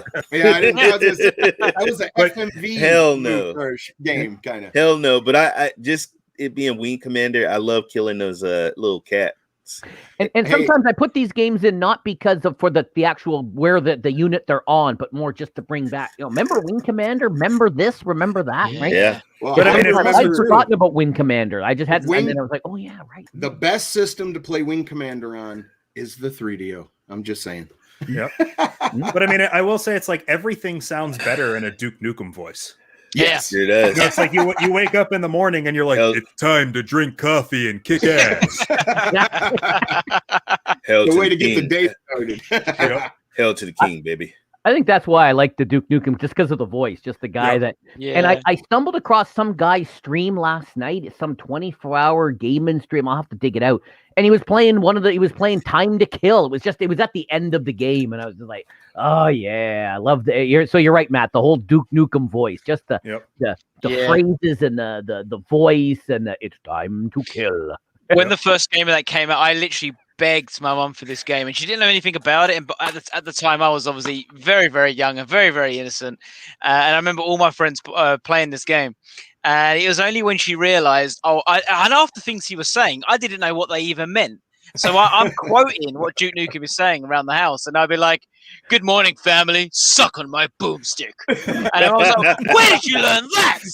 So Duke Nukem. She got rid of the game, so I never got to complete it. The awkward part is I was at work a few days ago, and I just talk to myself sometimes, and I got up and I'm like, it's time to go to the bathroom, and they're like, what? That's brilliant. Ping pong, June 7th. What's that say? 1976. Ping pong. Oh my Atari God! Never Matt, seen you that. have that? Matt, do you have that game? Or the console? I mean, I've got many Pong consoles, but I don't have that one specific. I am on a hunt to try to get as many as I can, though. Oh, I threw in another Elder Scrolls, Donkey Kong Country. I think on the Game Boy. I think I put that in for Ray. Actually, this one is Germany. This one in my hand. Oh, you said yeah. Yeah, this is Germany. So. Right on. Did you want to jump in and discuss Duke real quick? I don't think I'm going to have time to discuss Bionic today. So, because I'm going to show my dad's clubhouse and stuff. And yeah, we can do that. Yeah, there's some gameplay footage that I gave to William when I was playing on my retro stream a couple of weeks ago. A good Duke Nukem game. But yeah, since Matt does the voice really well, he did not know that. Yeah, he nailed that. I loved it. And you're going to have to, I noticed there was not audio for the game. So you just talk over it and explain it. And whatever. Yeah, I have some challenges with my retro audio. That's the capture card and come the stuff on the PlayStation 1 does not want to spew out the audio as well as I'd like. But yeah, so there is some gameplay. Yeah. And I think everybody's played Duke. Eddie, did you play Duke a lot when back in the day? I want to say maybe it was the very first PC game that I ever played. No, I'm sorry. It wasn't. It was Quake. But I did play Was that the first one that had the strippers? No, every game has strippers now, but was that one of the first that had strippers that you had to, Did he always pee in a urinal, or was that the later ones too? I've started one or two. You know what the cool thing about it is that you could go in the store and buy these games. Now they got like the R-rated, for kids and stuff. But man, yep. Look at those. It was because of Mortal Kombat that the ESRB ratings were created. Yep. Yes. Yep. Mortal Kombat and Night Trap. Night Trap. Yeah, yep. Night Trap was a bad one because of the nudity and stuff. The other thing that the industry kind of banded together and hurried up and regulated themselves so that the government didn't make them do it. Yeah. I mean, that was really going on at the time. Yep. They were getting ready to step in, and we wouldn't have the gaming culture we have today if it would have changed. Yeah. No, definitely not. Yeah, it's kind of weird going to GameStop and there's some kids out front. Mister, can you say you're my uncle and I'll give you the money and you get this game for me? It's funny that you mentioned that, Ray, because one of my first jobs was working at GameStop, and I was a manager at GameStop. And the best part about that job was when a parent would come in with their kid and they'd be like, hi, I'm looking for GTA 5. And I'm like, oh, you mean, and I'd be like, you mean Grand Theft Auto 5? And they'd give me this look like, Grand Theft Auto. What is Yeah, this? well, hey, What kind of game is that? Oh, don't worry. Try having your son sit on Santa Claus' lap. What do you want, little boy? Oh, I want South Park: The Fractured Butthole.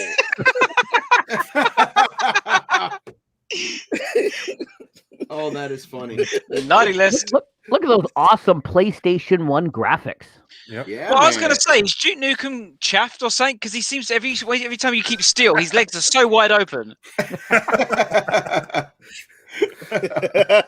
He been riding a horse, I man. was about to say, when you see him in light, he just wants, and you keep still, his legs are so far apart. It's like so unnatural. Well, something that I find amazing is when this game first came out and you bought it and put it in, you were like, man, this looks dope. Mhm. This looks so awesome. And when you look back with, 2020 glasses or eyes here, Yeah. it doesn't look so good, man. It's all jaggedy and I never forget like playing a racing game on the PS2, and I was like convinced it was just as good as real life. And I thought, you cannot get any better than this. It's impossible.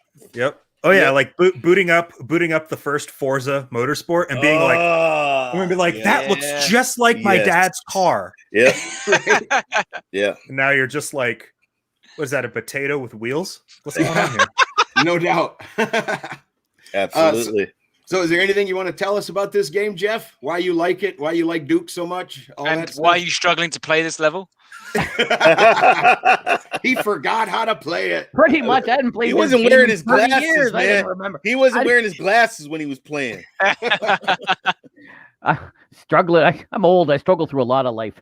I think it's a combination of the gameplay, the story, the. I think that was one of the first games that had those cool catchphrases, right? I don't know. That's the first one I remember. Anyways, there were probably others, but I think just his cool catchphrases and it was on. I played it on DOS and I played it on a bunch of different versions, and yeah, it was just nice to get back into playing Duke. And I got to get me an Oddworld on the PlayStation 1. Oh, Oddworld, yes. Yes. I know it's on newer consoles, but I don't have those. So I really like that. Oddworld and Abe's Odyssey or yeah, whatever. Abe's Odyssey. Yeah. Yep. I used Really to have enjoyed this those. I had this old Mitsubishi TV. It was more green than anything else. And I used to play it. And he used to say, hello, follow me.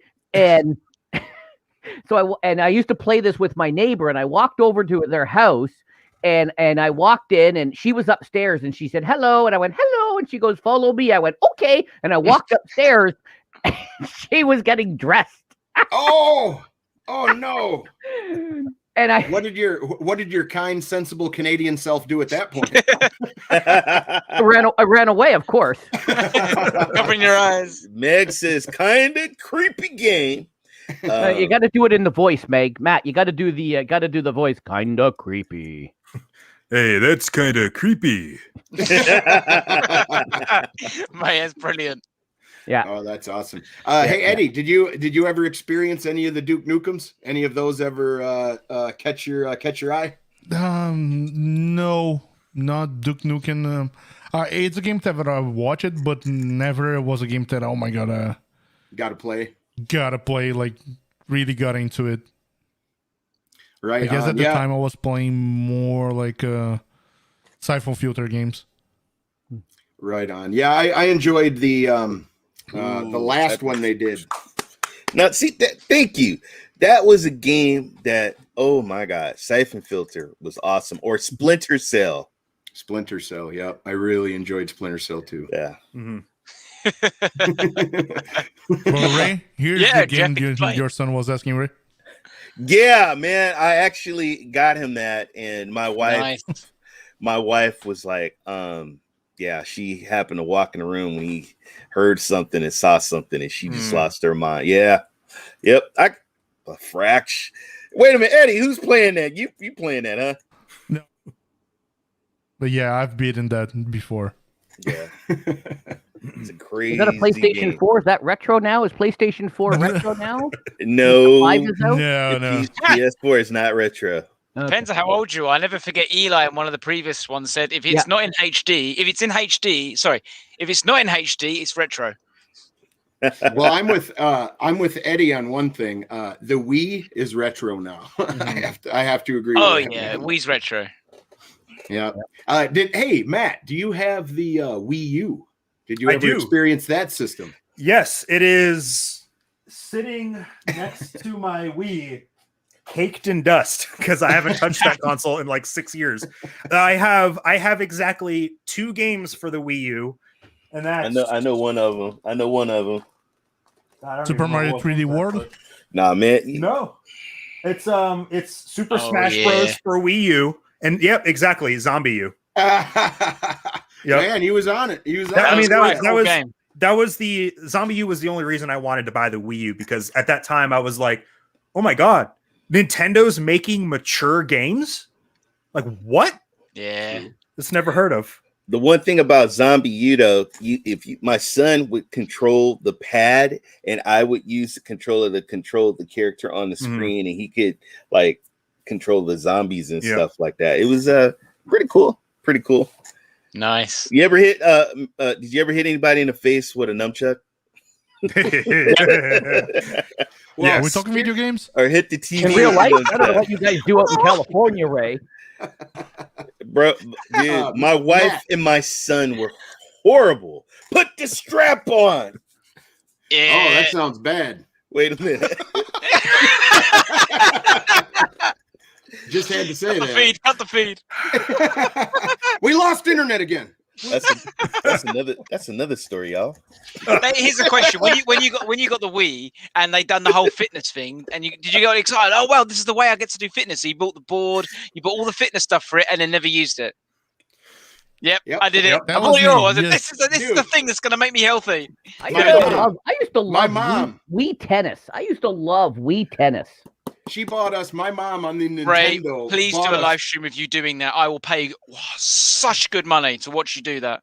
My mom bought that You twerk, combination. maybe you twerk, and then we'll see what we can do. Hey, there's a video of me twerking somewhere on the internet, but we don't need to go into that. It'll be there Oh my god, I forever. saw that live. Oh we my didn't god. never think your mom got That was the the thing. one time I've ever had so many views on one stream. And then once I finished the twerk, it went from like 45 or so and dropped all the way back down to 2. I thought, Well, that was my whole streaming debut in that one moment. whoever did this, man, my mom bought us the track and field and the pad, the step pad as a combo, and she's like, "Your chunky butt's running for a game. Come on now, you're gonna get healthy." You know what ended up happening? Me on my knees smacking that thing like this with my hands. It got my upper body workout, I guess, but Yeah. I wasn't running nowhere, man. I remember it was my first year as working. So I saved up and I built up what I say was the most complete Wii ever. So I had the Wii, I had the scale, I had the thing that you plug it down in the bottom of the controller to make it more sensible. Yeah. And I had all of the games, like literally I had a lot of the games on the Wii. And then I bought Guitar Hero 3 on the Nintendo Wii, which had the drum set, the guitar, the microphone. Yes. Rock band or something? Yes. No, it was Guitar Hero because Oh, Rock Guitar Band Hero, yeah. didn't have the symbols.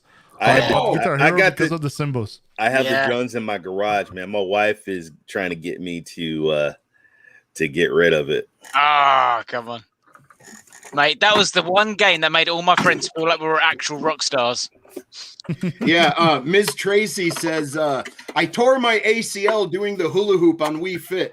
And you know what that reminds me of? That reminds me of That's Revenge of the serious. Nerds 2, where the guy is in a cast and he goes, "What happened?" And he goes, "Oh, he did a chess move and broke his leg." How do you break your leg during chess? That's funny. Wow. Awesome. Well, I'm going to share a few pictures from my dad's clubhouse here. I can't wait. Now, I'm going to go back in time and show you some pictures of Denhoff from 1898 first. I'm going to show you this. This is a little town that grew up like, you know how people would find gold in California and then a whole town would sprout up around this place they found gold. Well, 49ers. basically the same thing happened in North Dakota, but these towns would pop up around the railroad. So wherever the railroad went through, they'd usually, hey, so many miles, let's do a town here or whatever. Anyway, so let's start with let me find my image here. That's what happened in Red Dead. The train went through wherever it does, and then the other town, Tumbleweed, just kind of fell apart, right? Because the railroad went through the Blake, help me here, I'm forgetting. Not Tumbleweed, but that's what happened in Red Dead, right? Tumbleweed became. Didn't Sparkle die over in Tumbleweed? Sparkles. Okay, so here is an image of Denhoff, North Dakota, from 1898, and you can see they got a church. They got all those little like Old West buildings that were kind of thrown up in a hurry. Literally looks like a little boom town. That's now that's retro. Yeah, that is retro. Okay, so that's Red Dead right there. There's the same town I killed you in, right? It does kind of look like Blackwater a little bit. Yeah, sure does. Yeah. Okay, so that is Denhoff there. Now, my dad's building was built in 1959 or 58. I'm going to show you the building originally, what it looked like in that year. And I want you to pay close attention to something here. Now, I have to zoom in here. Do you see those old gas pumps out front? Yeah. Those are original to this gas station, and my dad and I restored those. We found them in a field with grass growing through them, and I'll show you those pictures. And I'll show you what they look like after. But this is my dad's building. Farmers Union Oil Company. The train came in. They built this town. Everybody was living good. And then the train or the railroad decided, hey, we need to divert the track about, 5 or 10 miles. And when they did that, the town started to die. But before the town died. That's what happened in the movie Cars. Wow. Right? They made this Farmers Union building, and it was basically a place to get your car worked on. It was a place to get all of your farming equipment and to get your heavy equipment fixed. As you can see, there's a tractor over here. Mm-hmm. 4 guys would run out and wash and wipe and do your car and put the gas in, right, back in the day? Absolutely. Yeah. That little line that's coming from the building right there is still ran today, and it goes ding, ding when you drive over it. But there's no gas there now. Oh, wow. So, all right. Let's go here real quick. Is this the picture I want to show? I don't know. Okay, this is the back half of the shop. This is where my dad works on vehicles where the boat is parked. That's a lift, a universal lift. Got a tire machine. This is just a mechanic shop. Not much retro about that, but I wanted to give you context to what we're looking at here. And where is it? Okay, I am getting there, guys. Display case. Are you looking for Dad's clubhouse? No, I'm going to have to go to the, okay, I'm going to show you some of these now. This is one of the gas pumps, the dual gas pump that was sitting out front originally. Wow. We had to go find it. That's the condition it was in. It was absolutely atrocious. So here's the dual pump there sitting there. It looks awful. I'm going to try to find the one where it was that's where we found it. Wow. We found it out in the field. I've watched a lot of those car restoration shows, the gas monkeys and the stuff, and that's what they do is they rummage through old garage and they find, all these classic things that have been abused. There's one of them redone. That's that. That's my father right there. We had to sandblast the entire thing, and he painted it, and then he had to get aftermarket glass and globes because if you get the actual original stuff, you're paying an arm and a leg. It's very niche. Right? Yeah. Very, very niche. Let me see here. Here is a bowling game that he has in his clubhouse. Yep. And this is it's almost like shuffleboard. Right. You know what I'm saying? Oh, okay. Yeah. It's really close to shuffleboard. He's got that in the place there. Before restoration. Pumps redone. Let's see what picture this. Oh no, that's the same one I just did. Both pumps restored out front. Here's the front of the building now. Look at that. God. Wow. Now the wood you see on the left-hand side of the 3 panes, in the old picture, it was all windows, but something broke and they ended up doing that before we got here. But those are the pumps reset back in the original positions. How cool is that? After they've been completely restored and they're all lit up. That is incredible. Yeah, it took a lot of work, but like I said, my dad's got steady hands, and he painted them. He did a fabulous That's job. amazing. That's really good. And look at this, man. A 1950s popcorn maker from the movie theater. Wow. We have literally made tons of popcorn in that thing, and you use coconut oil, and it's fantastic corn, man. I tell you now all y'all got to do is you got to go get a 59 Cadillac Coupe de Ville and park it outside. Hey, now, a matter of fact, my dad met my mom driving the Batmobile, or they called it the Batmobile. Literally, he went out to pump gas, and she was in the Batmobile. Wow. Miss Tracy's asking, do those pumps work now, or are they just for like display? Oh no, they are on display, but if we had fuel going to them, they would work because my dad repaired the motor on the inside. Oh, so they do turn on and they will function, but there's no gas run to it. Matter of fact, my dad, we've been hanging out in there before, and we've been in the back where he works on cars, and we've come out and people are in the lobby. Hey, there's no gas. We're like, yeah, this ain't a gas station. You know, we understand there's no gas. Sometimes they leave deposits in the bathroom, and there's no water running in there. Oh, gosh. So we have to go fix that as well. Oh man, I'd be locking the door. Here's something that's retro. I'm gonna have to zoom in on this. There is an old candy machine and an old Coke machine. Oh, that's a candy machine. Yep, candy on the right. He's got gum in it or whatever for just a display. Oh, okay. But yep, he's got a Coke machine. I'm not sure what year it is. My dad collects all kinds of stuff. And then let me zoom back out. You got a wolf up top or a coyote. And I got a close-up of this squirrel here in a minute because my brother, he mailed this squirrel to my dad. And my dad pulled it out of the box and called my brother. And my brother said, it's so cold there, it must have pissed the squirrel off. So here we go. Wow. He's giving you the bird. He's giving you the birds. Yep. On that last picture, my mother has not exactly like that, but she has one of those old school black phones, and it still works. She still uses the rotary it every day. Mm-hmm. On the previous picture. Here's a blast from the past too, and nobody needs to mess with these because it'll give you cancer. A cigarette machine. My dad smoked pools, man. A box, not a pack, a box. Yeah, and they only cost $1 back then. Yeah, that was probably word. from the 80s, 86 or 85. Yeah. Or something. Yep. Yeah, maybe Absolutely. earlier. All right, now here is a picture. I don't know why I'm showing you all this stuff, but I don't care. There's a picture of my grandpa with a giant catfish. Now, he lived in Illinois, and you can't like these catfish are so big. If you go noodling and you grab them with your hands or you hook them, they'll drag you into the water and drown you. Wow, this is a big one.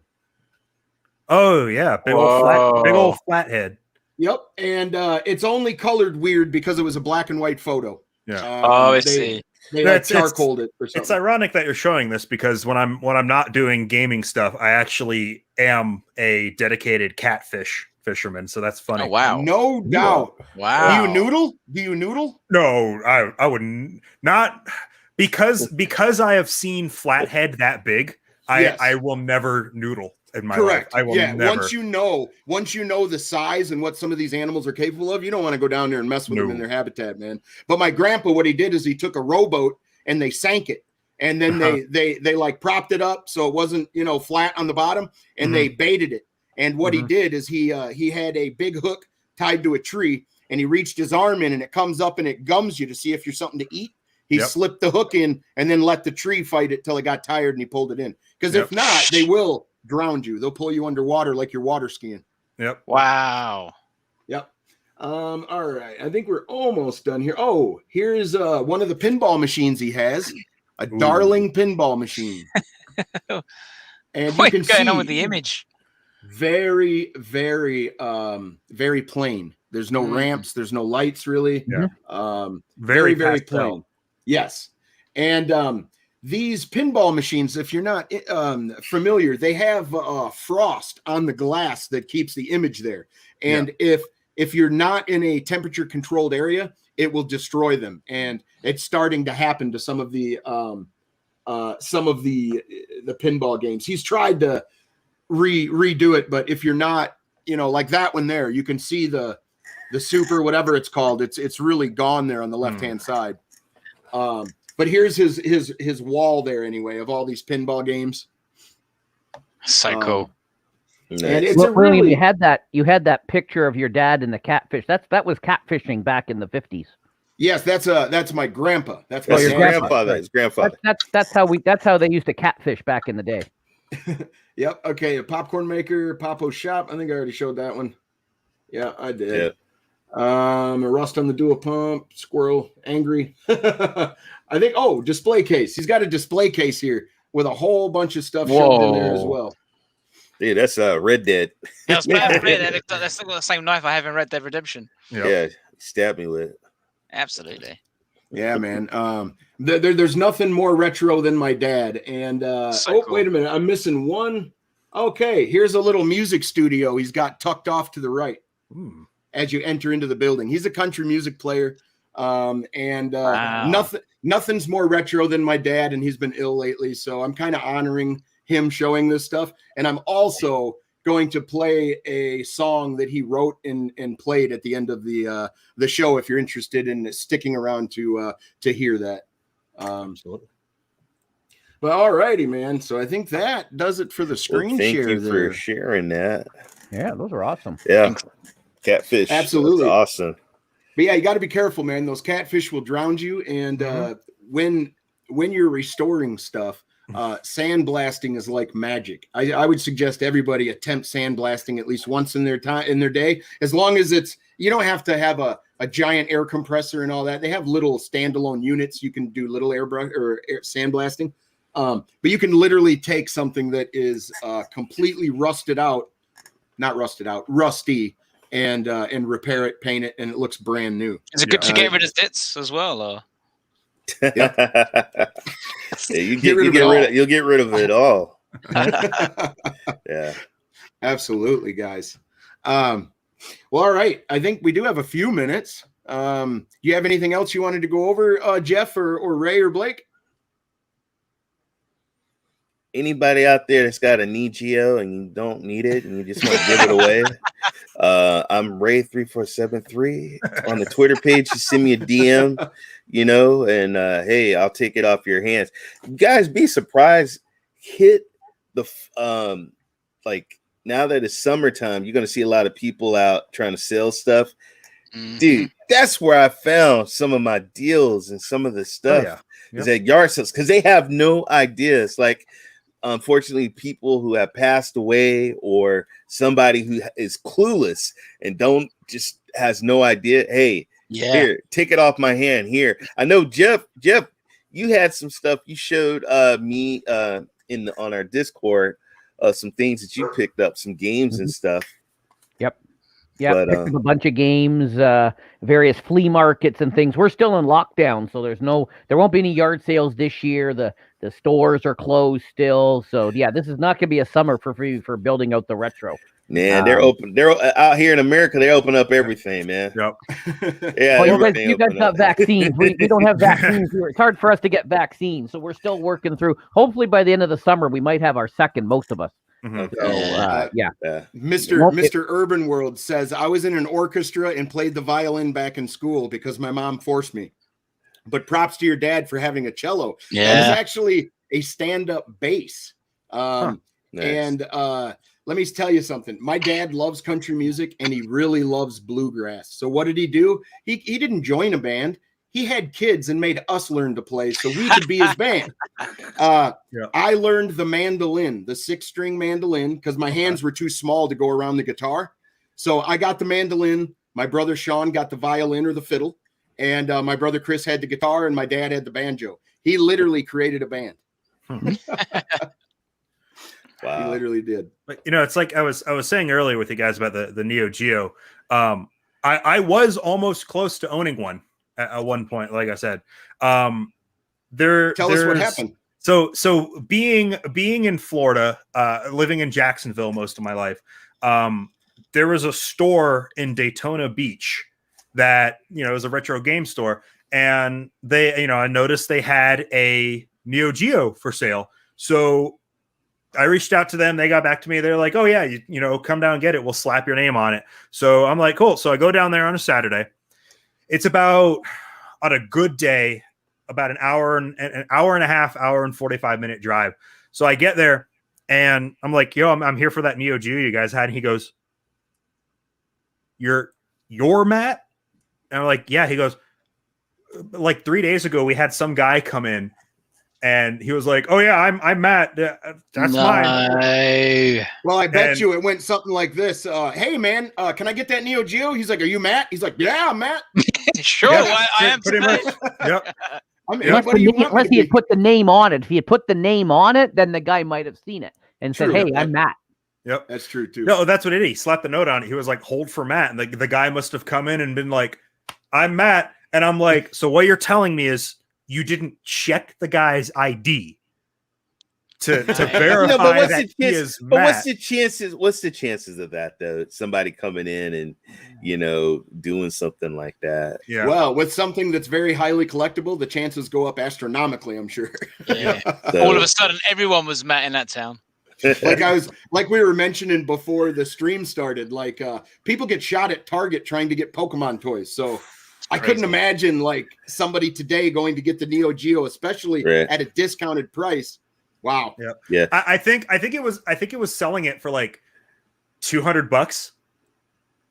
Wow. Yeah, I know it wasn't like super expensive, and that's why I was gonna go make the drive to get it, because he was advertising it for like $200. It was like 200, 250, something around there, and I was like, you bet I'm gonna get that. You know, if it was like 400 or 500, then I'd be like, I'll think about it. But I saw that price and I was like, I got to get that thing. So I was like, yeah, man, if you could set it aside, I'll come down on Saturday and I'll go grab it. He was like, yeah, dude, I got you covered, man. We got you. And then that happened. And since that day, anytime I see something that I'm like, I need to get that, I buy it. I don't hold back. I just get it. That's like the in Tallahassee where I live now, there's a Goodwill computer store that sells pretty much just everything retro, old computers.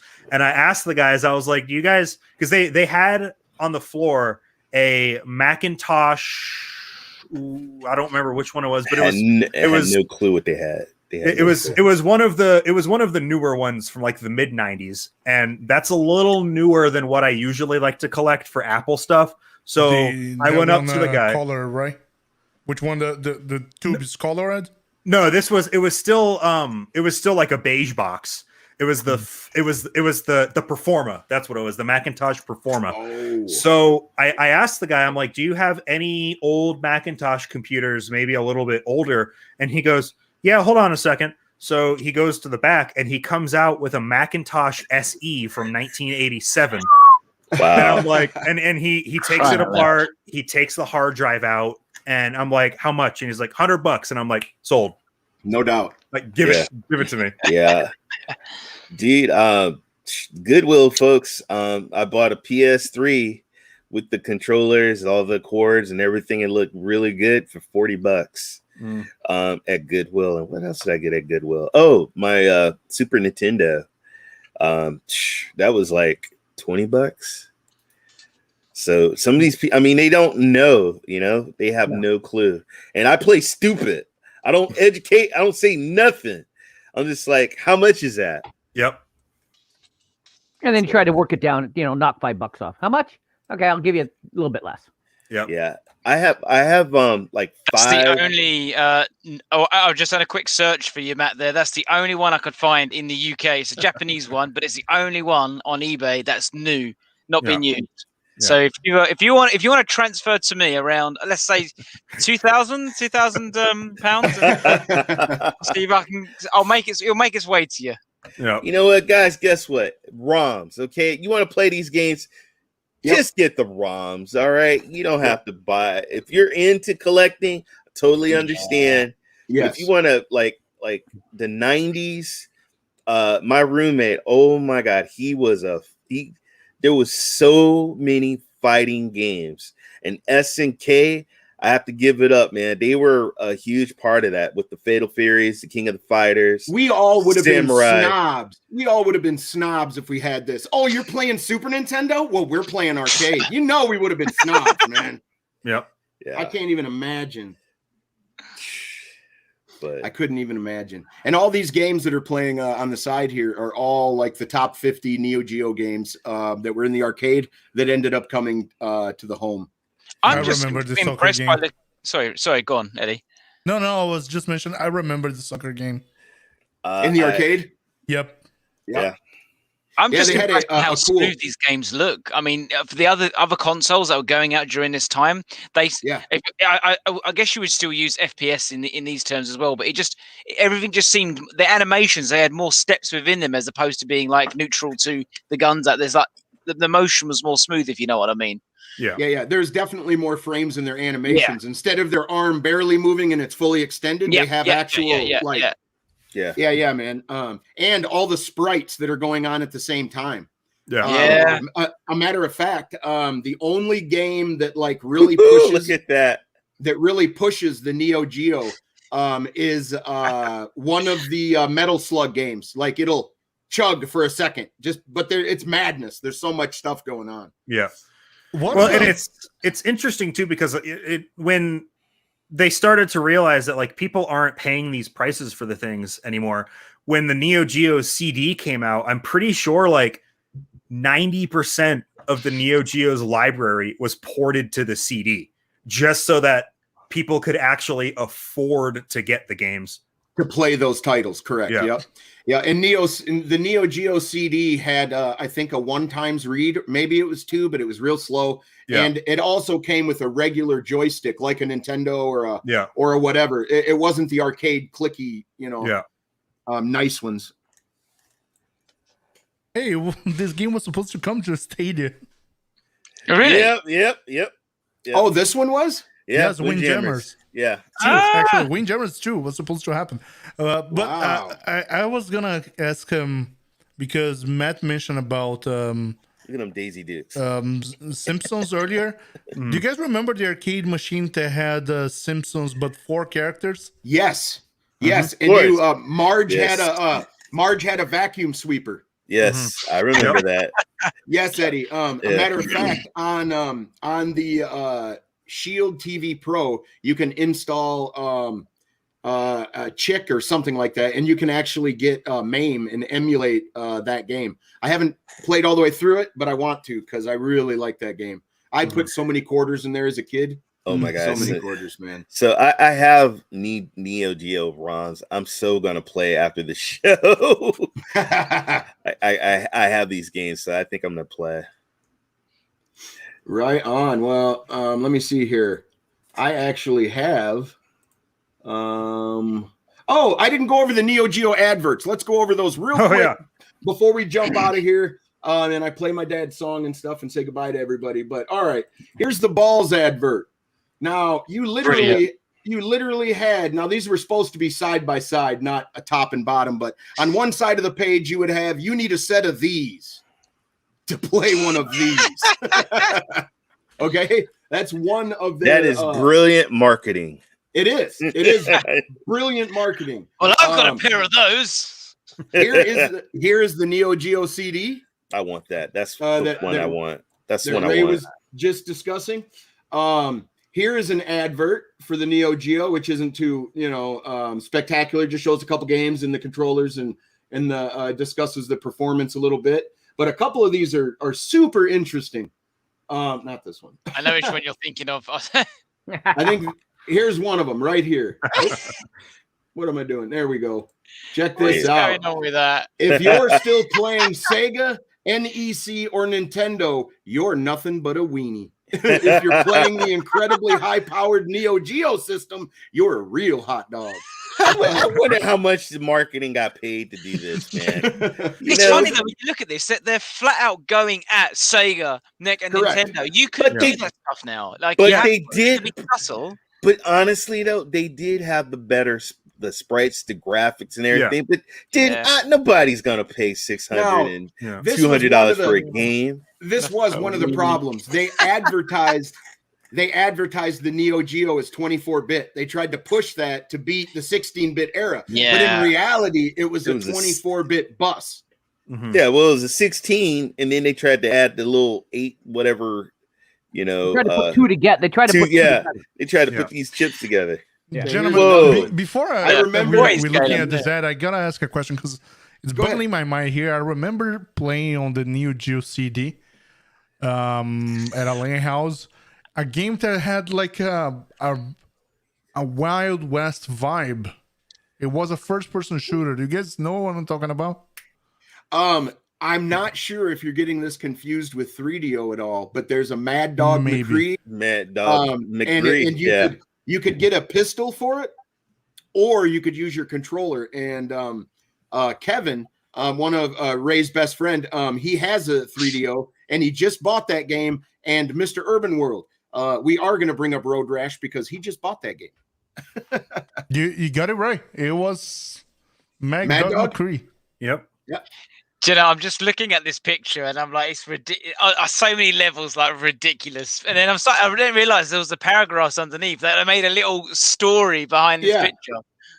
Yeah, And it's- absolutely. And it's funny, Blake, how you bring up how you can't really do stuff like this nowadays, because you're right. Like, if Sony went out here and said PlayStation 5, it beats the crap out of the Nintendo Switch, Nintendo would have them in a lawsuit in minutes. Yeah. And then if Microsoft put out an ad that was like, my husband doesn't pay attention to me anymore now that he got the Series X, you'd have people all over the place being like, we need to boycott Microsoft. This is too much. It's funny how we're kind of repeating the way media was treated in the 80s and 90s now. How everybody is just like, we can't post that. That's going to make my kids want to commit murder. William, and is that Tawny Katan in that picture? Because you remember her. You may not remember this from the '80s. She was in the White Snake video. I bet you that's her. She was always the bombshell model. Big hair. The big hair. Everyone had big hair in the '80s. I'm trying to bring the mullet back because I'm awesome. But yeah, Tawny Katan. She was like the big thing back in the '80s. She was in all the rock videos. She was always on the cars. She was the big, model. I wonder if that's her or not. But the one of the last things that I'm going to leave you guys here with before I do my dad's song and say goodbye to everybody is that can you just imagine owning an arcade game, the Neo Geo, and you could go to the arcade with your damn memory card. You could have 2-player fights right at home with those arcade sticks and have it feel just as good as the arcade. I don't know, man. I missed this in the 90s, and if I could jump in a time machine, I probably would experience it because that's fantastic, guys. Mm-hmm. Oh, Miss Tracy, you missed all the 80s hair. Those were the hair in the 80s were the best. Just saying. Absolutely, guys. But okay, Eddie Player One, thank you so much for joining us today. And you, Obscure Game Collecting, thank you for showing us your amazing collection. Absolutely. Thank you. Starting with you, Eddie, just let people know where they can find you, what you're up to lately, and then go to you, Matt. Sure. People can find me at Eddie Player One on YouTube. Every Thursday night, we do the Cloud Gaming Unfiltered podcast when we're talking about the cloud gaming news, and then we jump in talking the general news as well. I also started a brand new channel where I live stream, which is Eddie Player One Live.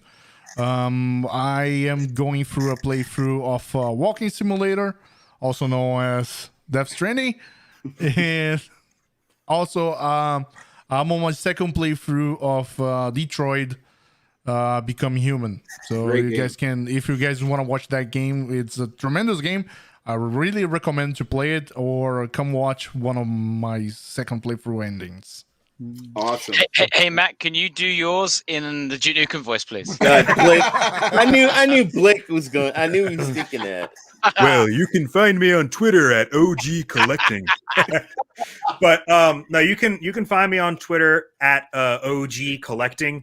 But one of the projects that I'm working on now is a YouTube video series of just archiving and general databasing of all of the old systems that I own, because one of the things that I want to do is make information on these consoles more easily accessible, especially on a lot of the systems that you try to look up, you can't find a dang thing about them. So that's basically what I'm working on, is just a archival video series of all these old systems. But yeah, if you check me out, OG Collecting on Twitter, I have a link to my channel. Nothing posted yet, but that's hopefully going to change in the next couple months. Excellent. Awesome, Are you gonna live stream some drawing too? Of when my capture card wants to actually work properly. Okay. It's given me some problems right now, but I'll be setting up my Twitch pretty soon as well. So awesome. All right, Ray, take it away, man. All right, I am Ray3473. I am the gaming cyborg. You can catch me tonight with my best friend Kevin. We're playing Red Dead Redemption 2, The Bounty Boys. Also, Tuesdays, I'm with my good friend Rock, Vet, and also shout out to Vet Cloud Gaming. Also, Four Scar Gaming, and shout out to Rock. Then on Wednesdays, I'm with Vet, Dr. Spaceman, and my boy JD. We do Cloud Station. We talk about PlayStation and PlayStation Now. And then you guys, I work behind the scenes of the SBCN, the Stadia Bash Community Network. And just find me, Ray3473 on Twitter. I just hit 1,700 followers today. So thank you guys. All right, Blake, where can they find you, sir? I am Blake Stadia. You can find me on Twitter, twitter.com/Blake Stadia, and also on YouTube.com/Blake Stadia, where I give you nothing but 100% Stadia live stream gameplays that are hopefully in the pipeline. I've got some content I'm going to be releasing focused more on those who are non-Stadia people. So just to kind of get it out there, you'll be surprised. There is a large number of people who still have no idea what a Stadia is. So I want to be creating more stuff that's tailored, not just for the happy, like, yeah, we're all Stadia. So hopefully stay tuned for that stuff. That's what's going to come. Currently, right now, the only streams I've got going is the Saturday, the lad streams. If you haven't seen those, they are hilarious purely because we're just a group of lads, had a few pints before the stream, and we just go to town, and it's a nightmare. We don't get anything done, but we stress out for your entertainment. But yeah, you'll find me over there. Awesome. Okay, Jeff, have at it. Where can people find you? I am Jeff Janak on Twitter, Instagram, YouTube. Monday nights, I stream on the Stadia Bash Community Network, different Stadia games. Try to also do that on Wednesdays. Wednesdays is I'm trying to focus on Creta. I love Creta, so I'm trying to do a sort of a Creta stream, which is on Stadia and in the Epic's Game Store, trying to highlight some of the games that are on there. And then, of course, Friday nights at 6:30 Eastern, I do my retro gaming stream. And as I've been doing the first Friday of every month, which will be this Friday, I am going back and I've been playing through not the Simpsons, oh crap, I forgot the game. Anyways, I'll be doing some classic gaming on there. SpongeBob, doing the SpongeBob on the PlayStation 2, finishing that up. I have a friend of mine, Jim, and his kids love that game. So I've said every first Friday I'll be doing the SpongeBob. I do want to get some more Simpsons games. Again, it's just hard to find up here with everything in lockdown. Eddie knows the lockdown dream that we're living here in Canada. Nothing's open, nowhere to go, no garage sales, so it's going to be a long summer of trying to get to stuff. Eddie knows the pain I feel at the moment. Sparkle. Yes, I do. Sparkle. Well, at That's a least different I start to see the end of the light on the end of the tunnel here. Yeah, hopefully things get... by September, we'll all be able to maybe get our second vaccines, and things may start opening up. But yeah, in Ontario, we live in different provinces, so I'm not up to speed on where you're at. But we've got kind of a 3-stage plan throughout June, July, and August to kind of. I'm surprised how quick it's going over in the UK. We're now heading into the teens, so we're now like the age 17, working our way down there with vaccinations. So we're kind of almost there. Yeah, we are over, folks. We are over, folks. So we're over time. I am Stadia Pro Gaming. You can find me on my YouTube channel. I stream Mondays, Wednesdays, and Thursdays. I'm going to leave you with my dad's song. Go ahead and turn the music down just a little bit. It is an old song, but he wrote it and performed it himself. Cool. I love you, Dad. Here it goes.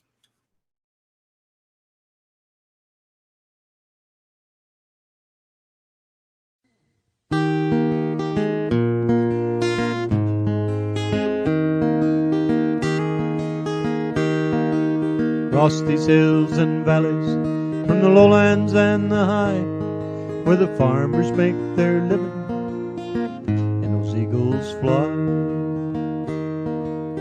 In this land, you know, where I feel free when the winds of North Dakota blow on me.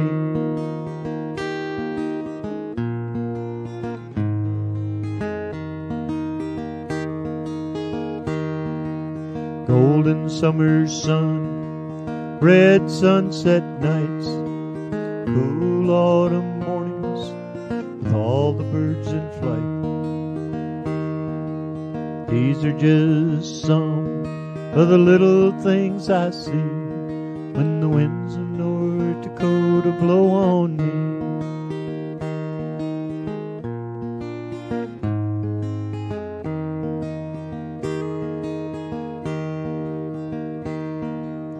Cold winter's day, snow-covered ground, ice branches and tree boughs will bend toward the ground. Chimneys are smoking and a blowing in the wind, people waiting for springtime to come on back again. Me, this is just the way it's meant to be when the winds of North Dakota blow on me.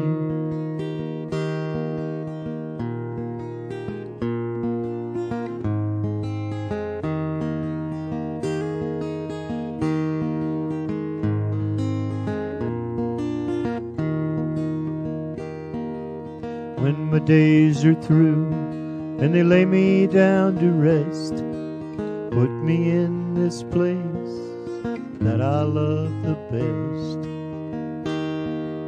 This is my request, so please let it be, so the winds of North Dakota blow on me. When the winds of North Dakota blow on me.